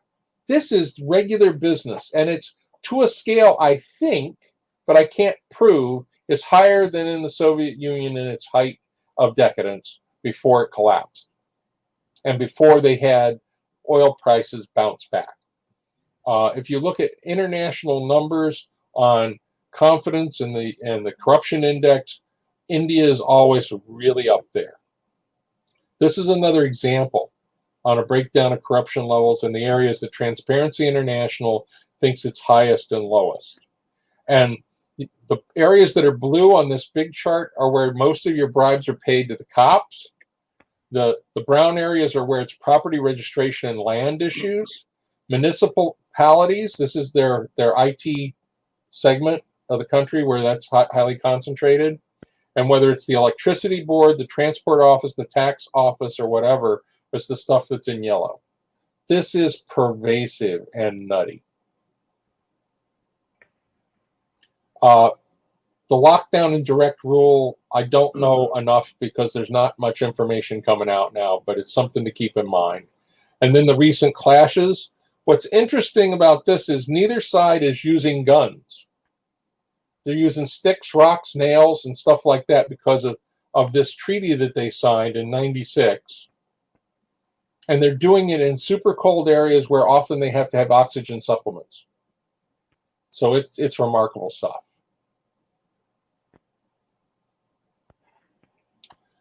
Pakistan. This is the thing that I keep watching, and there's less and less Pakistani news hitting the open sources I'm seeing. Used to be there'd be regular articles. Occasionally we'll see a corruption article. Occasionally we'll see other stuff. There's a lot less articles about the army. There's more stuff about gang violence than there is anything else I'm seeing, even though the count doesn't seem to go up.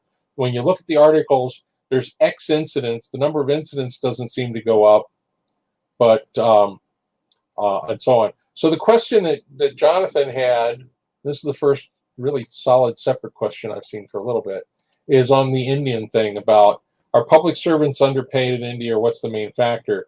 I think the main factor is the culture, but I can't swear to their payments. I don't know if anybody knows that that's on board. Anybody? Okay.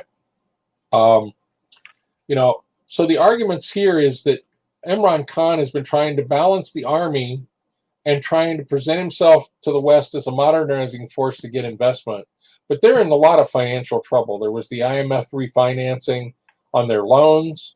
That's not clear in the long run they can still pay them off. And then there's some degree of what they talk about mainstreaming radical groups. Remember, this is a country where there is a major political party operating out of Karachi that was arms dealers through South Africa to Afghanistan, and that regularly talk, if you read the articles in the paper, they say everybody goes around arms, why wouldn't you? So it's like old gangster Chicago, only with more guys with guns. And they're all doing a standoff that I won't shoot you if you won't shoot me, but we all carry guns. This is one of the most uncertain countries in the world, in my view. Afghanistan, this shows stuff on the ground and about how much we spent. And we have declared victory and left a good chunk of the country in control of our opponents. Not arguing that's good or bad strategy long run. There are people that argue that Afghanistan should become a whack-a-mole exercise. Because if they stick their heads up, we go and whack them long range. Ethiopia, the drought has been an issue. They pushed off the vote because of COVID. It also seems that Ethiopia and Egypt have come to an agreement about filling the dam and the water down the Nile. And I'm not sure of all the details. So here's the COVID part, and I'll hit this quick. Here's the real underlying thing I think is important about COVID. It's the economy, stupid. There are long-term effects that we're going to face from COVID, whether we like it or not, whether we bounce back fast or slow. It's all about fear, uncertainty, and doubt. Okay, falling stocks, falling employment, and challenges. Right now, the stock market has not caught up with the reality that the economy's in the dumper. We've got, what was it they said, 3 million people that failed to pay their rent in the United States last month. Evictions are going to be starting. We've got people who have lost their job, they've lost their insurance, and now they're going to lose the place that they live. That's really ugly stuff. The other thing that you start seeing is everybody's predicting the slowdown in growth or negative growth. And one of the things I want you to understand is, as in every crisis, there are winners and losers. In America, some of the winners are the big box stores, because I've got hardware and I got groceries, and I'm still allowed to stay open. But mom and pop hardware stores were not allowed to stay open. Online sellers like Amazon, great. Theaters, you're screwed. Grocers, you win. Clothing, accessories, and jewelry, it all moved online, and all the mom and pop shops and the local stores are closing. So like in America, Catherine's is closing. The discount clothing stores like TJ Maxx are closing. Penny's is closing, although it was in trouble before. You know, another winner is drugs and convenience stores. Losers are home goods and furniture. And basically niche online providers are winning. So we're seeing all of the little guys being pushed out of the market because either they don't have the skills to train their staff to do the safety and stuff for health, and sit-down restaurants cannot survive on a half-filled restaurant because you're not allowed to fill them up anymore. It's a low-margin business for the most part, and some of your favorite restaurants are going to disappear. Even McDonald's reported a 30% drop during COVID. They're surviving on drive-through. Lots of companies, restaurants and companies in America are doing drive-through and patio and outdoor seating because of the season. When the winter comes, it's going to be even worse. So one of the things I'm really surprised we haven't started talking about more in America is whether we want to consider basic income. Because you don't want a bunch of hungry, homeless, angry people on the street. At some point, you have to provide support for them, or you're going to have violence and revolution, Black Lives Matter, and everything else aside. Okay. I'd also point out, Merle, that in America, where you have, was it 3 guns per person, having them angry and armed as well is not ever a good thing. Well, America is the most gun-heavy society in the world, for good or ill. The other thing is there are things people normally don't think about that are being impacted by COVID and probably won't change a lot soon. There's lots of losses in travel and tourism. Airlines really got hit. And if you are a person concerned about your health, do you want to get in a tin can and fly for 4 hours with a bunch of people you don't know in close proximity? Even if the plane's half full, it's all recirculated air, and they don't have any process right now to reduce potential infection in the air. So, I mean, airline revenues are going to stay down for a long time. And you're going to see governments, both in America and other places, subsidizing carriers so they have military capability and lift for an emergency. And there's going to be limits to that.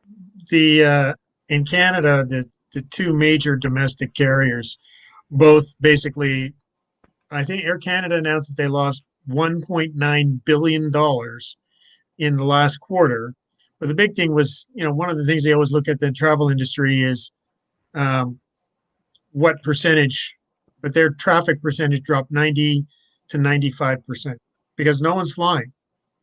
Yeah. No one. And essentially restaurants disappear, hotels go way down, tourism goes way down. Any place with, wedding planners, they're pretty much out of business. because you can't have large gatherings. There's all kinds of things. People talk of they're pushing their weddings off 6 months or 9 months. And, honestly, one of the other underlying problems is we've never had good success making vaccines for coronaviruses. We might never have one. Now, there's a lot of money being thrown at it, and that gives you some pause for optimism, but it's basically just guessing the economic expenditure is going to make a difference. I mean, how many years have we been working on HIV and a vaccine? We don't have one. Doesn't mean we haven't come up with other alternative treatments to keep people alive, but there's no vaccine. And, with the contagious rate that we're seeing with this, that's a real issue. And, I don't even want to go into the whole issue of counting and underreporting and overreporting and all that with COVID. I'm just saying the summary result is this kind of stuff. And we need to be prepared to see that happening from now on. That's going to happen. This is going to have at least a 3 to 5 year impact, in my view. The other thing is we're going to see some major trend changes. So, for example, look what's just happened. We have done this convention entirely online. And I'll tell you, it's been a lot less stressful for our staff to run online. We may or may not do lots of presentations live in the future, even if we come to a convention to do games. That's one of the debates we're going to have, because this makes some things easy, even though it makes some things hard. Games are a lot harder for us to run remote. But presentations, this was relatively speaking a breeze.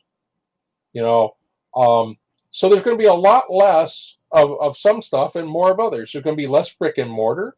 Companies that figure they still have a way to train employees, because the real way most employees are trained, even today, is an apprenticeship system where the old employee shows the new employee the ropes, which generally means physical proximity. But with younger employees, that's going to be less of a problem. And my argument has always been, when I was in the active workforce, that if they work in the office, they'll work remotely. If they don't work in the office, they won't work remotely. And you'll always wonder how much they're getting done. But if you've got people with a good work ethic, they're going to be evaluated on output. That also means, in some ways, management's going to become less friendly to employees, because there are going to be companies that do things like, how many keystrokes did you make on your computer? Just because you're on the phone, what did you generate? Whether it's sales or what else, okay? So there are some ethical and organizational things that are going to be problems, but the footprint required for many companies in terms of brick and mortar, whether it's an office or a store, is going to go down. It also means that some of the things that go on in the economy are going to change. Like, for example, right now I'm looking at replacing a mattress in my home. We've had this mattress for more than 10 years. It's got problems. It's time. I can't go to a store and try out a mattress very well. I may get in some mattress stores, there's some open, but when you try to get information, you know how hard it is to do a search when you get 1,000 hits and of those 500 are from 5 companies, because it's all word search based? It's really hard to compare certain kinds of things online. Other things, it's easy. Also, because of the dominant position of Google in the search market and Amazon in the online sales market, that affects and skews the things that you do and the places that you buy. Sometimes you could argue that's really good. It's like Walmart reduced the cost for most of middle America of a lot of basic goods. It also came to dominate the market so much it wiped out lots of little guys.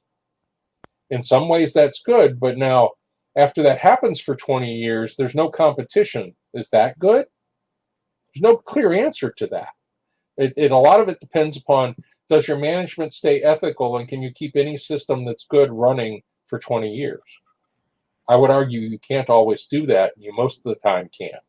But these are some of the plot complications and trends that we would expect to change based on the fact we've been through COVID.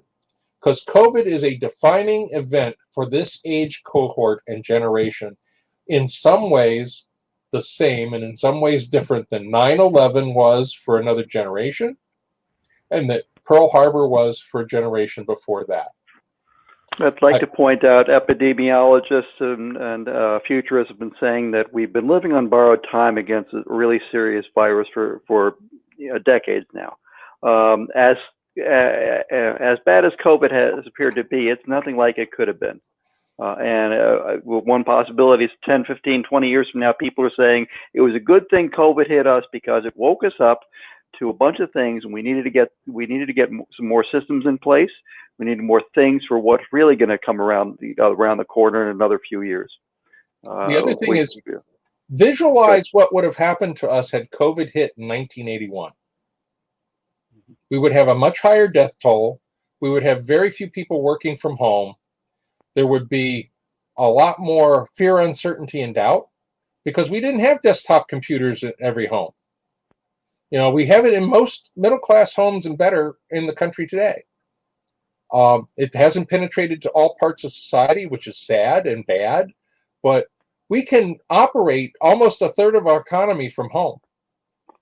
And a lot of people who still have jobs are spending less. I mean, I'm not paying for gas to go back and forth to work. There's things like that, the major commutes. It also is going to change the way housing works because if you can work remotely, why do you want to live in New York unless you love the social life, which you don't have any of right now? I paid less than $2 a gallon for gas a couple of days ago. I don't remember the last time I did that. Absolutely. I mean, these are critical differences that we're going to see. And, I'm kid you not when I talk about this is a generational difference. So just as one more highlight, I was talking with one of our staffers, Craig Greathouse, who teaches college in Northern Georgia at the University of North Georgia. And he's talking about, he's doing examples in class, and he realized the other day that almost none of the students he has in his college class were alive when 9/11 hit. Because he's teaching freshmen. They have no conception of that. And those that were alive when it hit weren't politically or mentally aware because they were like 5, 6, 7, 8. When people just start remembering significant things in their life and start developing a worldview. So, they have no concept of why we went into Afghanistan. They have no concept of what the Iraq-Iran war was about, or what even to a large degree World War II was about. It's only the stuff that we've chosen to teach them in school. So, for a whole generation, the only thing they're going to think about is this pandemic. But, as our staff, we've been talking about it for 10 years. How many lectures have you and I done in one version or another of antibiotic-resistant diseases and pandemic? None of the stuff we've seen when COVID's been a surprise to us because we've been looking at it for a long time. We're looking at the trends and we're looking at the arguments that we're long overdue. And in our games too, we've run multiple pandemic scenarios. None of them come out like this, frankly, because we've never envisioned a pandemic as polite as COVID's been. Yeah, and I'll give you one more example, and I'll get off my hobby horse. I was a late kid. I was born in 1958. My parents were born in 1913 and 1920. My father lost a sister at age 9 to tonsillitis. So even though we think of generations as 33 years, there's only 2 generations, one generation back from me, that the family member died because there was not medicine to treat what they had. And it's something now we would all laugh if somebody would die from it. We'd go, that's not possible. So, we've been very fortunate the era in which we lived in. Yeah, but Merle, we also have never gamed it where, and we're seeing it up here as well in Canada, where people are saying, I don't have to wear a mask because it's my right. Yeah. There's actually nothing like that up, and it's crazy. And we've had a couple of incidents where people have been shot because they were told that they couldn't have service because they didn't have a mask.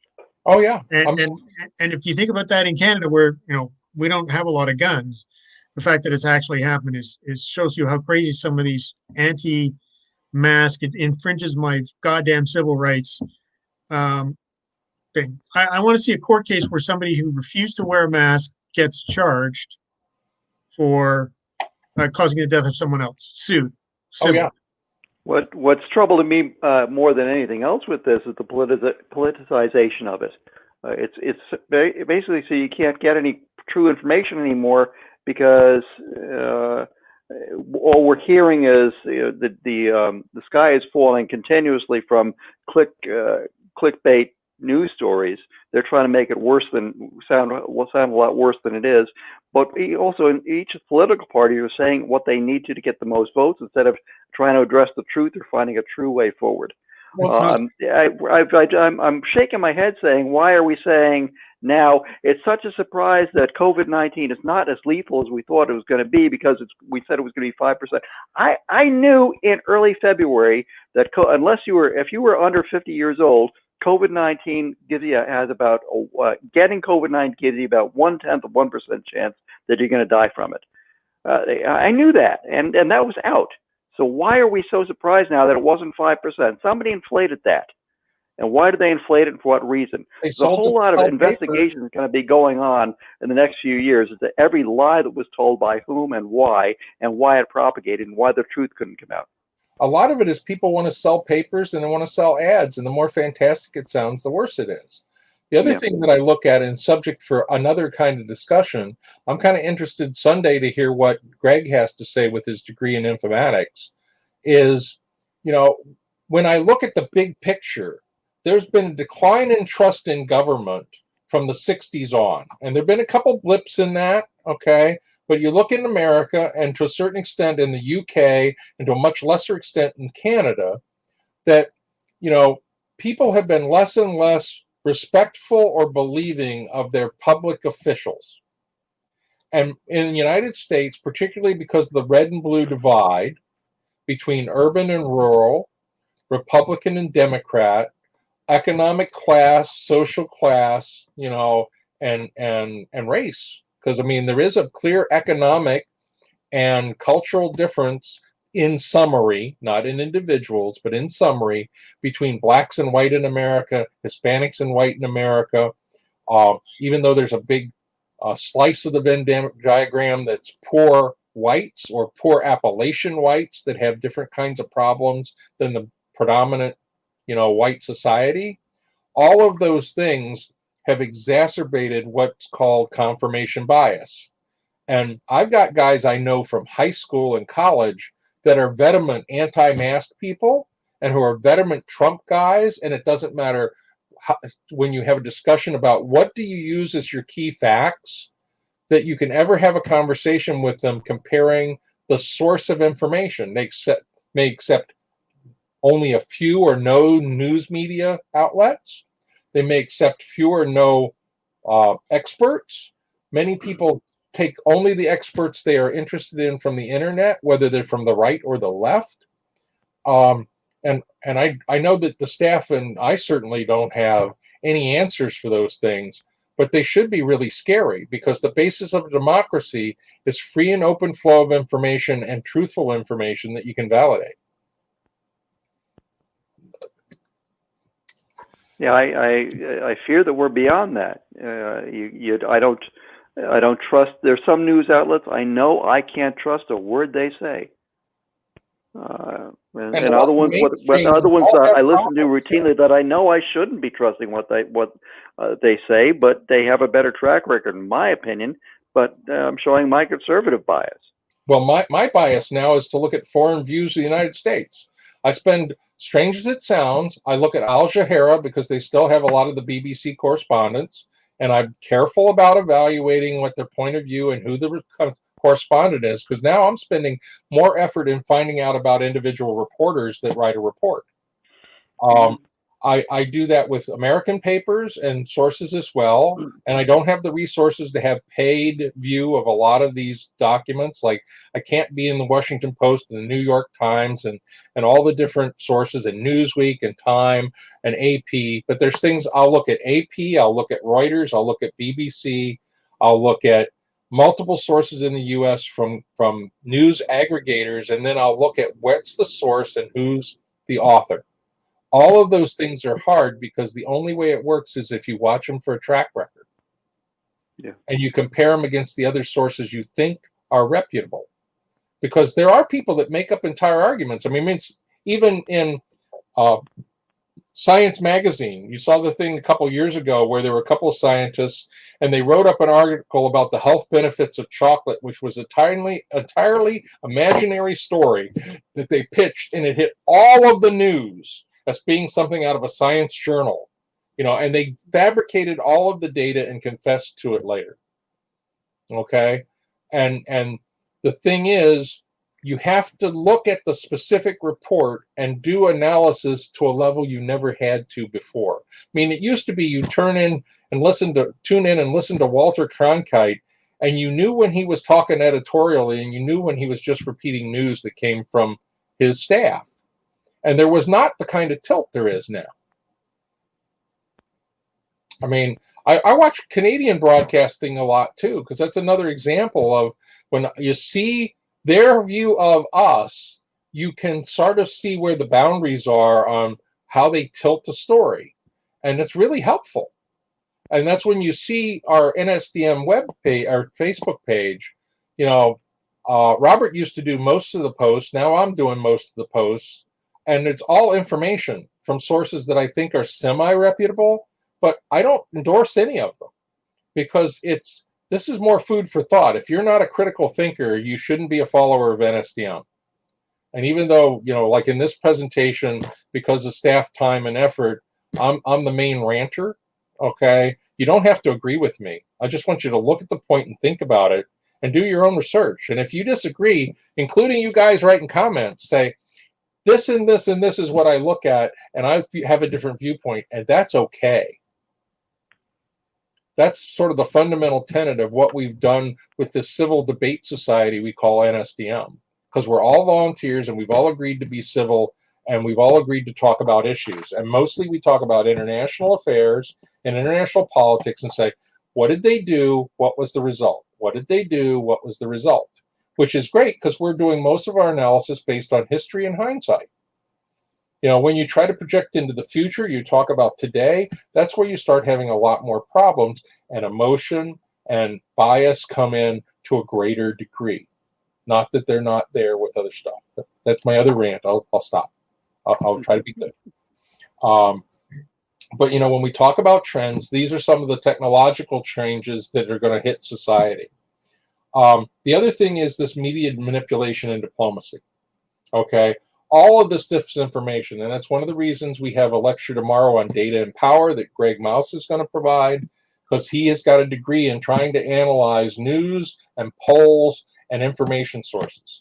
And he's a great addition to our staff, and we love him to death because he's articulate, he's bright, and he tries very hard to be apolitical because he knows everybody has a slant. Now, regardless of your point of view, there are certain things that have been documented. This is sort of the trace, and it's a chart that represents what the report was to Congress about Russian active measures in the 14 through 16 timeframe. This is not new, though, because note the TV Guide article from 1982 about why America is subject to outside disinformation. We also know in the 80s there was a whole argument about how drugs in the ghettos were provided by the U.S. government in order to push the blacks down that the Soviets put out. That's clearly documented now. That's one example of how they've been doing this forever. Don't expect the Russians who inherited that KGB tradition to not do it.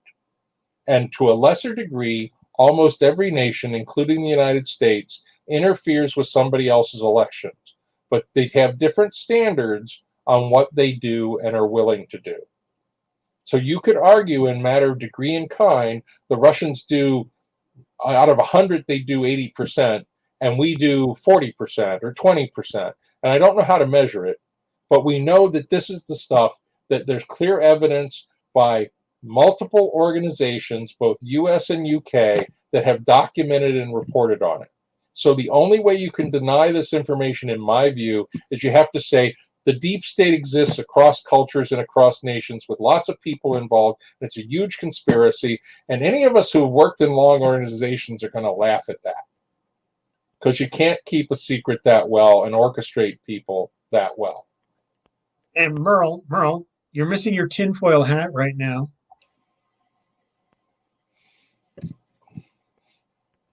Yeah, that's my tinfoil hat. So, if you disagree, Mike, come on, talk out. Tell me how. No, you just don't want me to start like I did, was it last year or 2 years ago? About what's wrong with America? I love it. Yeah. I don't have the energy left anymore, Merle. It's so Well, it is tiresome. late at night, and we all have been shut in, and but I love those because what we want to bring out in these discussions is different points of view on the same data.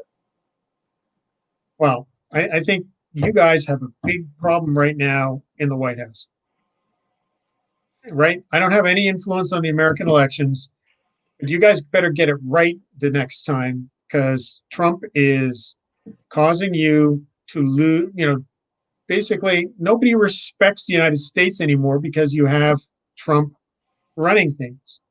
And especially the guys that I actually most appalled at are the guys who are facilitating his bad behavior, whether it's Lindsey Graham or the other, those kind of guys who are just, they're hurting your own country for political gain. Right? See, Where I is that? argue that people hate people. We're losing respect for the people. Are losing respect for the United States because of this massive media disinformation campaign. 90% of the complaints against Trump, if you follow it down the rabbit hole and get the real data, you find it's all a lie. There are a lot of nations who are not doing well because they're not ripping. They can't rip us off anymore.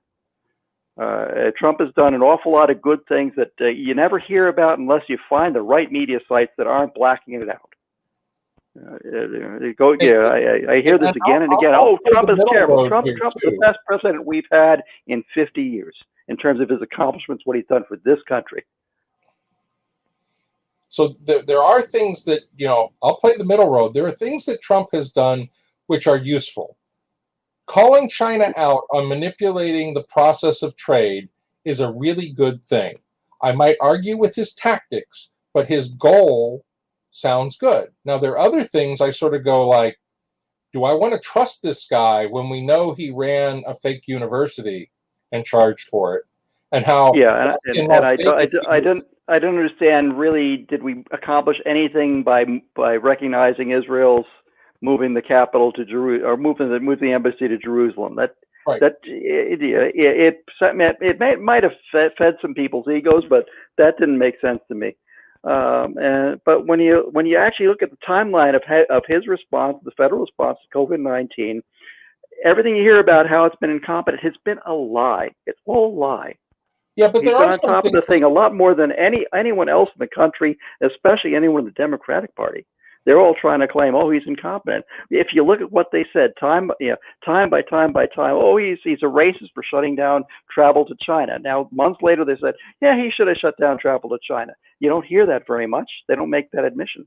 Except Mark, based on the genetic profile of the COVID-19 stuff, much of the, especially the East Coast, much of the genetic signature shows that it came in actually from Europe. Yes, I suspect that we stopped it coming in from China, and that bought us a few weeks. It showed up on the East Coast in Boston. It went around the world, and came in the other side. But it brought us a couple of weeks, and it was the right thing to do at the time. Nothing was going to stop COVID-19 from coming to the country. What it gave us some time to do is start getting some of our response ramped up. But there are some things that Trump's done that, in my view, are entirely harebrained. And I'm just talking as a former bureaucrat. The whole thing with moving the Department of Interior with 2 to and maybe tops 3 months of notice is just insane. Because you basically take an institution that needs long-term learning to perform certain functions. Because government is a blunt instrument. Government is designed to do a mediocre job on most things consistently. 90% of the time you get what you want and it costs you too much, but it's redundant. And if it fails, it fixes the part that it failed on the next 90% of it the next time. And then the next 90% of it the next time. So like I worked in part of my career for the Defense Finance and Accounting System. Even if we screwed up your pay, you got 80% of your pay. And then the next payroll, 80% of those problems were fixed. And the one after that, 80% of the ones that were left were fixed. That's a terrible record. It's not a good thing from a Lean Six Sigma standpoint, says the black belt, But the thing is, it's designed to have redundancy and resiliency. It's like what we do for logistics for the military. we got to take into account stuff's going to go wrong. Okay? So when you take something like the Department of Interior and you say, I got long-term expertise, but I don't want to have it in DC because the Beltway is poison. That was pretty much his argument. The Beltway is poison, and I don't want a bunch of bureaucrats that are out of touch with the public, which could have been a really valid argument. I'm not going to disagree with that. But instead of saying, I'm going to take 2 years to do it, and I'll do it right, and I'll keep maybe 60 or 70% of the staff that are senior and have the experience, and I'll train new people with the transplant. He said, you got 3 months. He's going to be lucky to have 20% of the staff. They're going to stop producing farm statistics, and they're going to not be timely with any of that stuff, which is one of the big things Interior does. All the land management stuff is going to fall apart. That is frigging insane. The other thing I think is a mark against Trump, despite all the other things you could argue that are for Trump, is, he's got the biggest revolving door and the longest and largest number of people who have not been confirmed in their position ever. They had one guy, the count now is the position's been filled by substitutes for 471 days, the longest period in history. That is unacceptable because it demonstrates, regardless of party, that he has total contempt for the people that oppose him, which from my viewpoint is horrible. Now, I might agree with you that the stuff he's done with China is great, and that he's got the right idea. He may have good or bad tactics, and some of his policies are not horrible, but there's others. It's like this thing about Confederate statues is another good example. He hasn't said we should put better statues around them and explanations. We should just keep up all this Confederate shit. And the thing is, when you realize that the reason we have all these Confederate statues in the United States was the unholy deal of 1877 for Hayes to become president. And it pulled the occupation out of the southern states and left the government of the southern states in the hands of the whites, who still had many of the prejudices of the pre-war days. That was absolutely antithetical to seeing full enfranchisement of the entire population in the South. And most of those statues were built in the 1870s and 1890s by people who were in control of the governments, who were old school Dixiecrats and worked on this whole lost cause argument. And it was exacerbated. The military bases got Confederate names because Woodrow Wilson wanted Southerners to sign up for World War I. So there was a mass funding document that went through Congress that established all of these bases with Confederate names because it put them in the South and it got Southerners to show up for the war. It was purely a political move. I'm not going to say politically it was a bad move. I'm not going to say that we didn't want Southerners in that war, or that we should have been in that war, or that we should have been in that war. But the thing is, that's historically what happened, and it had other unforeseen or maybe planned consequences depending on whose side of the bills you were on at the time. And now it's got an entirely different view, but we're destroying our own history. So I would argue taking them down is only good if you move them someplace else, because melting them down is crazy. You want to always know when we've made a mistake. So that's my rant. I'll stop. I mean, we're getting pushback up here, mainly more from the indigenous peoples, especially for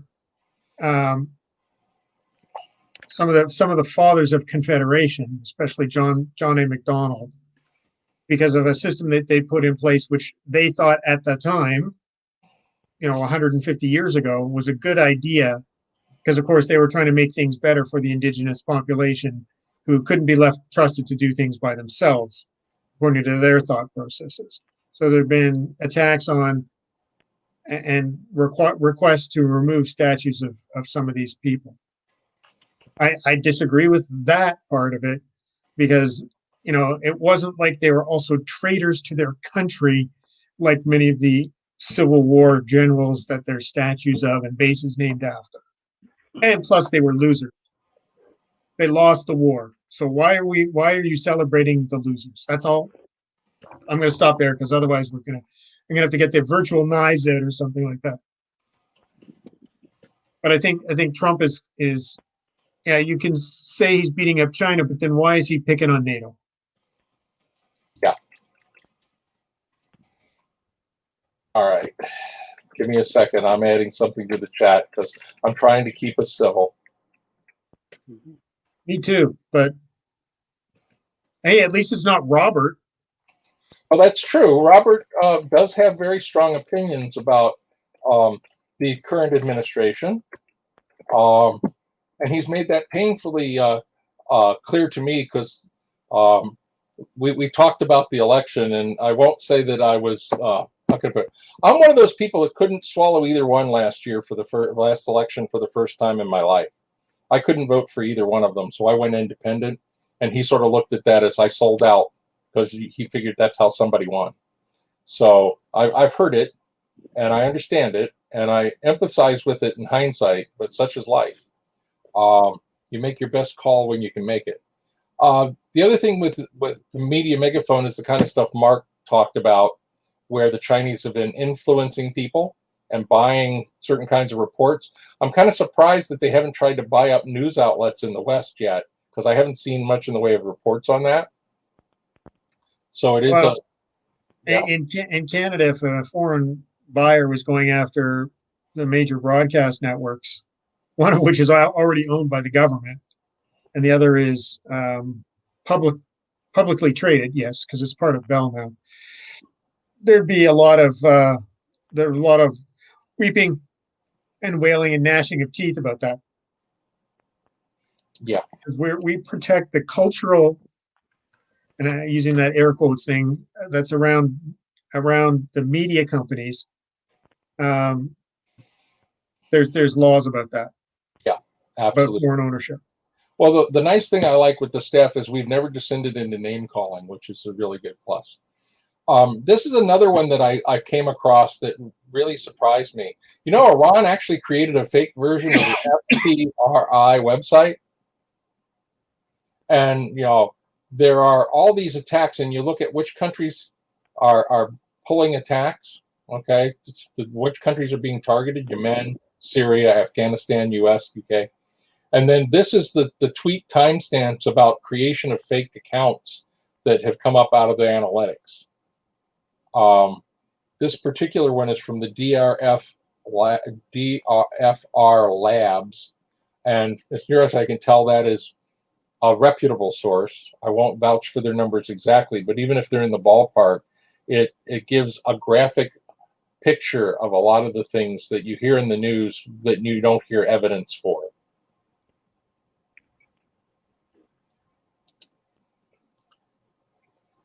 The other thing is we're going to start to see second and third generation impacts of automation. One of my last jobs was involved in automated systems. And one of the things we talk about is first, second, and third generation. First generation, you take the manual process and automate it. So now, instead of handwriting you a receipt at the store, I type the numbers into a cash register, it gives you mechanical tape. The second generation is I'm improved that process and streamline it. So now maybe I'm using a tablet and you can get an email. Third generation is I redesign it and it might look like Amazon. So all your records online, all your information's online. You can look at what you spent for the past 15 months or whatever. So what we're going to start seeing is more and more of the third generation automation, expert systems. And what I mean by that are things that will give you feedback. If you've been on Google lately, it will group photos based on its facial recognition of your friends. That could be good or bad. That's a different discussion. But it will also do things like ask, what was your opinion of the last place that you went? You know, did you like this restaurant? Did you like that store? The other thing that I think is still an issue, and we've sort of talked around it in other lectures, is basic income. And I used to think this was really not an argument that you should have or discussion, but the more I see is this. As we automate more and more, if you talk about old school economics, there's people who own the means of production, and there's people who are used by means of production, and there are people who are not in the production chain. So, you know, this is probably not the best example, but if I've got an old style farm that raises cotton, I've got guys that pick the cotton, whether they're free or slave labor, and they are the means of production, and I've got a management team that owns it, okay, and that money is distributed either to shareholders or to a sole owner. Well, as we get more and more of these second and third generation things, if people cannot learn high level skills and take high levels of education, you're going to have a handful of people who repair computers or repair the automated equipment, and there are going to be a whole bunch of people who are unemployable. So my view of this, the more I've thought about it, is you have to have something like the pension fund system, where everybody's got in their basket from their pension, and they all have a stake in a basket of companies, and they're publicly managed, because you can't have all of your money in one company, and you have to have the public own those companies in some way or manner. I mean, I think it's really interesting to look at that. Otherwise, what you're going to do is you're going to have an underclass, like we talked about in our sci-fi lecture from the Time Machine. There's the underclass who does physical work, or who, in this case, in the model where you get highly automated, it's the guys who do highly specialized technical work that work, and then everybody else is unemployed. And if they're unemployed, they're either making money because they're an owner, or they're not making nothing, which is a recipe for revolution. If I got 80% of the population can't work, can't feed themselves, can't do anything else, unless I'm going to start exterminating them in some evil way, I got to come up with another way to make it work. And there are lots of interesting intellectual exercises people have done on, if you had enough money to live on, what would you do with your time? And I can tell you my vote is I do games and I do NSDM lectures because I'm retired and I got enough money to live on. But the answer will be different for different people. I mean, what do you guys think of this basic income idea? Do you think that's a possible future, or do you think I'm just full of it? Well, Merle, I kind of go ahead, Mike. Well, I mean, they were experimenting with it up here in Ontario, where I live.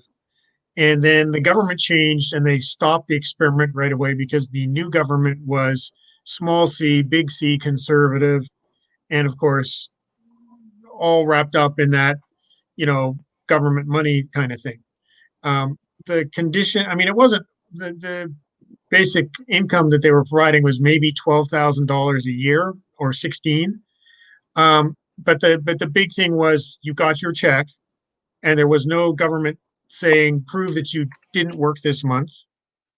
That was the basic concept, or prove that you didn't get money from elsewhere. You got the income whether you were working or not. But it was aimed more at people who had had trouble. They were already in the welfare system at some point. So by doing it that way, where there wasn't going to be as much supervision, restrictions, whatever. Like I know if your equivalent of your food stamps, which is now WIC, I think down there, you can't buy certain things with your food stamp money, right? So on this money that they were providing, there was no, you can't spend it here, you can't spend it there. So you could go out and blow it all on the first day on to the beer store. But I mean, there's obviously consequences that you can't pay your rent, et cetera, et cetera. So it was an interesting experiment, but they didn't let it finish. It would have been interesting to see the full results. Well, there are also some experiments with that in Finland and a couple other places, but they're small communities. And one of the underlying arguments for and against, the big debate is what's human nature. Are there a big chunk of the mass of humanity that would sit on their rear end and play video games all the time and eat bonbons because they have enough to survive and become non-productive in that sense? Or are there people whose creativity and entrepreneurship to go beyond the basic will start to get them to do other kinds of things? For example, if I'm an artist and I always wanted to paint and I've got enough money to live on, I wouldn't be a starving artist anymore. And maybe there's a lot of people that would like that, and they will give me something extra for it. And that becomes the basis for the future economy. I mean, there's no way to predict it without trying it on a larger scale. And I don't like that. But the one thing I keep coming back to is if you don't have some kind of collective ownership of parts of the economy, not all in one place, not socialist in that sense, but I've got a stake in 5 companies in widely diverse areas, so that if one goes bust because Elon Musk came along and wiped out all gasoline cars, I've got money in computers. And if computers go out, I've got money in transportation, in terms of moving goods to market, distribution technology, So that kind of a basket would kind of make sense. And The then problem with trying anything like this on any scale is that you can't roll it back again. The threshold for you to decide that it has failed and move it away politically becomes impossible to do. Now, I don't support. I can see some opportunities for this, but I don't believe it's a good idea ever to disincentivize someone from being productive. And where there's clearly futurists are clearly seeing a future where 90% of the work that it needs to be done in the world is done by robots, and 90% of the human being can't contribute to that at all. So we might as well just pay them to live their lives and have fun in some way or another. But we need to keep some type of a class of people working on things, and we need to incentivize them to keep improving the species. We talked about the H.G. Wells time machine, how essentially a major part of the population became useless because they were not incentivized to keep working and keep productive. And I can't disagree with you. I mean, the real question is how we can incentivize people to do something, evaluate it as worthwhile for society or not, and deal with the basic underlying needs of people. Because the thing is, there really are people who can't work, and there's going to be a proportion of any society. And we know that America is, for the most part, in many ways, the richest society in the world right now. And in our lifetime, there's things that could be afforded that might not have been affordable 100 years ago and may not be affordable 100 years from now. So the real argument I think I'm making is a large-scale trial in a geographic area, which is going to be very politically hard to do and almost impossible. I think I'm sort of arguing for a pipe dream, but I'm also saying I don't want to have a large unemployed underclass like India in the United States. And I agree with safety nets. We take care of these people. There have been upsets in industries before, across the centuries. How many blacksmiths we have today versus how many blacksmiths we had 200 years ago, just as an example. They had to move on. Those people couldn't do what their dad did. They had to find some other work. Now maybe we're in a completely new era. We're broaching a phase that humanity has never seen before, where automation is taking over, artificial intelligence, and there's nothing most of us can do that a robot won't be able to do better, and we'll have to adapt to that. But I'm very reluctant to start telling people you and your family, you're never going to be able to work again because you're not the smartest of us. And from one generation to the other, it doesn't carry over. If this generation's not bright, the next generation could be bright, because even though sometimes we have the arguments about nature versus nurture, it doesn't seem to be a clear linear pattern. So the last thought I'll throw out for people to think about is the underlying thing I'm worried about. And this is more food for thought than anything else, because I mean, I've seen people in the chat talk about the free market, and I am a big believer in the free market if it's got a level playing field, okay? And there's arguments over what's a level playing field. But the underlying thing I'm worried about is, let's say that there's only enough work for specialists that numerically are about 20% of the population. If that's the only work that there's enough incentive and system to pay to work, what do you do with the other 80%? You don't starve them to death, and you may or may not, with a 20-80 mix, be able to sustain an economy. It's sure not going to look like what we got now. So that's where I worry, and that's where I start to say, what are possible options? And I know I don't have an answer. I just say, this is one thing I'm thinking more and more about permutations of. And that's why I want to bring it out, so everybody really starts to think about it. Because some technologies actually develop more jobs, and the real problem is the proportion. It takes a lot more. There are a lot more cars available to more people because we have manufacturing lines.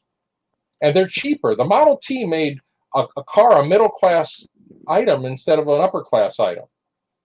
And people got better wages for doing essentially the same number of hours at work. That was a big technological win. But when I automate all cash registers so that there's no cashiers, that's a big net loss for the job market. And we can't predict all of the technology. Absolutely.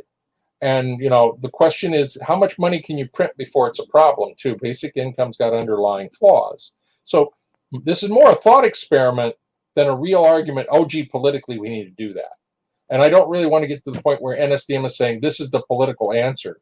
But I want you to think about what would it be like different. So anyway, I mean, what happens when all truckers are out of business? No trucker has a job because they got automatically driving cars. That's a huge impact on the economy. I don't know where that's going. So here's my last big point. I got several slides, and I'll zip through a lot of them. But basically, this is looking at the Internet of Things and how connected we are. We've talked about it in some prior years, particularly in some of our technology lectures, but I'm really starting to think we're coming closer and closer to the singularity, because look how many wired devices people can wear now. We also have clear discussions that you can link your neural system to a prosthesis and operate a prosthetic arm or leg. We know that Elon Musk was talking about broadcasting music direct to your brain, and we really think technically that seems possible. And essentially, look, you've got your ID, electronic chips on your credit cards, your phones, your GPS, your phones, your helpmate, and so many things that you do. You can have a Fitbit. You can have a tracker for how many steps you've got. You can connect wearables everywhere around, including on your pets, auto locators. All these things sound really great until you think about being in China, being Chinese. But, the net effect that we're going to have to deal with for everyone is how far this goes and what you opt in and opt out of, because it's like much of the stuff in the information age and the changes that have come about, we have lost almost all of our privacy. You got implantable tech in the future, where we move from external stuff to more and more internal and closer to our body. And, we've got realistic neural feedback. This is a dog that they've got that has 4 prosthetic limbs. I mean, that's insane compared to what we would have thought about a decade ago. So it's, and connected life basically means you don't have privacy. And the question is, from who? In the United States, one of the mitigating factors is that most of the information is in non-government hands right now, we think, for the most part. But that won't always necessarily be the same. And in China, we know it's absolutely not the same. So, this goes beyond the old Harry Harrison novels about a stainless steel society needs a stainless steel rat. For you to be independent of outside control means you're going to have to be a lot smarter and more creative. Yes, and Andrew Yang does talk about it, Kevin. That's one of the points in the comments. This is one of the futures we need to consider and be prepared to deal with personally, because you're going to make a personal decision about how connected you are and what you're interested in and how much you want them to know. Because like right now, anything you buy on Amazon, they know. Anything you buy at Sam's Club or your local market, they know. It's all electronic in somebody's database. If the government or companies share that information to get enough, they know exactly how to pitch you, which may be part of why we're having the social divide and polarization we have in the country, because it's in the interest of some of these organizations to exacerbate that, to sell and market their materials. Something to really worry about. It's more food for thought than anything else. The other thing is we're seeing all kinds of stuff go on with other technologies like drones. There's now a hand-sized drone being issued to certain infantry squads for over-the-horizon looks that will run for like 30 minutes on a battery. And although they were talking about an integrated electronic soldier, they pushed that off. They shut the original Talos program down, but they've got a different form of it being stood up now that's talking no exoskeleton and no power assist, because it's beyond the ability of the military to develop on a large-scale basis yet. So that's another piece of the puzzle. So we're now at the end of the slide deck, only an hour behind schedule. And you've all stood stayed here with us. Do you have any questions or issues that you think we might have learned some things that you want to hear about? I think we've worn them all out. I'm worn out. No more than me. I had to be in every session because I'm running the broadcast studio. Yep. Okay, so here's my pitch. We need you to volunteer for long hours and no pay. So if you want to help do this kind of crazy stuff and raise another viewpoint, as long as we can stay civil, our rules are simple. You know, you can talk civilly to people you disagree with, and you can provide an insider approach that we might not have seen, which is why we've added a lot more people to the speakers list this year and tried to add up to our diversity. So I'm not seeing any more questions. I'll give it another couple seconds and we'll declare victory if everybody's okay with that. Matt, do you have any final words? Michael, do you have any final words? Oh, I'm sorry. It was wool gathering there. Yeah, probably we're going to have another election in Canada in a year or so. We only had one last year, so that's a federal election, excuse me. Minority government, and there's some scandals going on with a program the government was trying to put together with a charity organization. But the prime minister and the finance minister had, or relatives had received money from this charity organization over time, not actually directly there, but they should have just had nothing to do with this. And these guys were going to be running a program worth $500 million to $900 million for dealing with the problems of students, because of course a lot of them don't have jobs this summer, right? Because of COVID. And that sort of blew up a bit. Yeah. So just to be sure everybody knows, tomorrow morning at 10, we have a cyber war and statecraft lecture, followed by data and power. And those will be our last two seminars for this Gen Con. And as we mentioned earlier, we are probably going to appear at Dragon Con and Escape Velocity. And those appearances and what we're going to do will be posted on our Facebook page. So thank you again very much for joining us and putting up with us for the extra time. I hope that you found we were useful, and please have a safe and happy weekend. So we're going to sign off.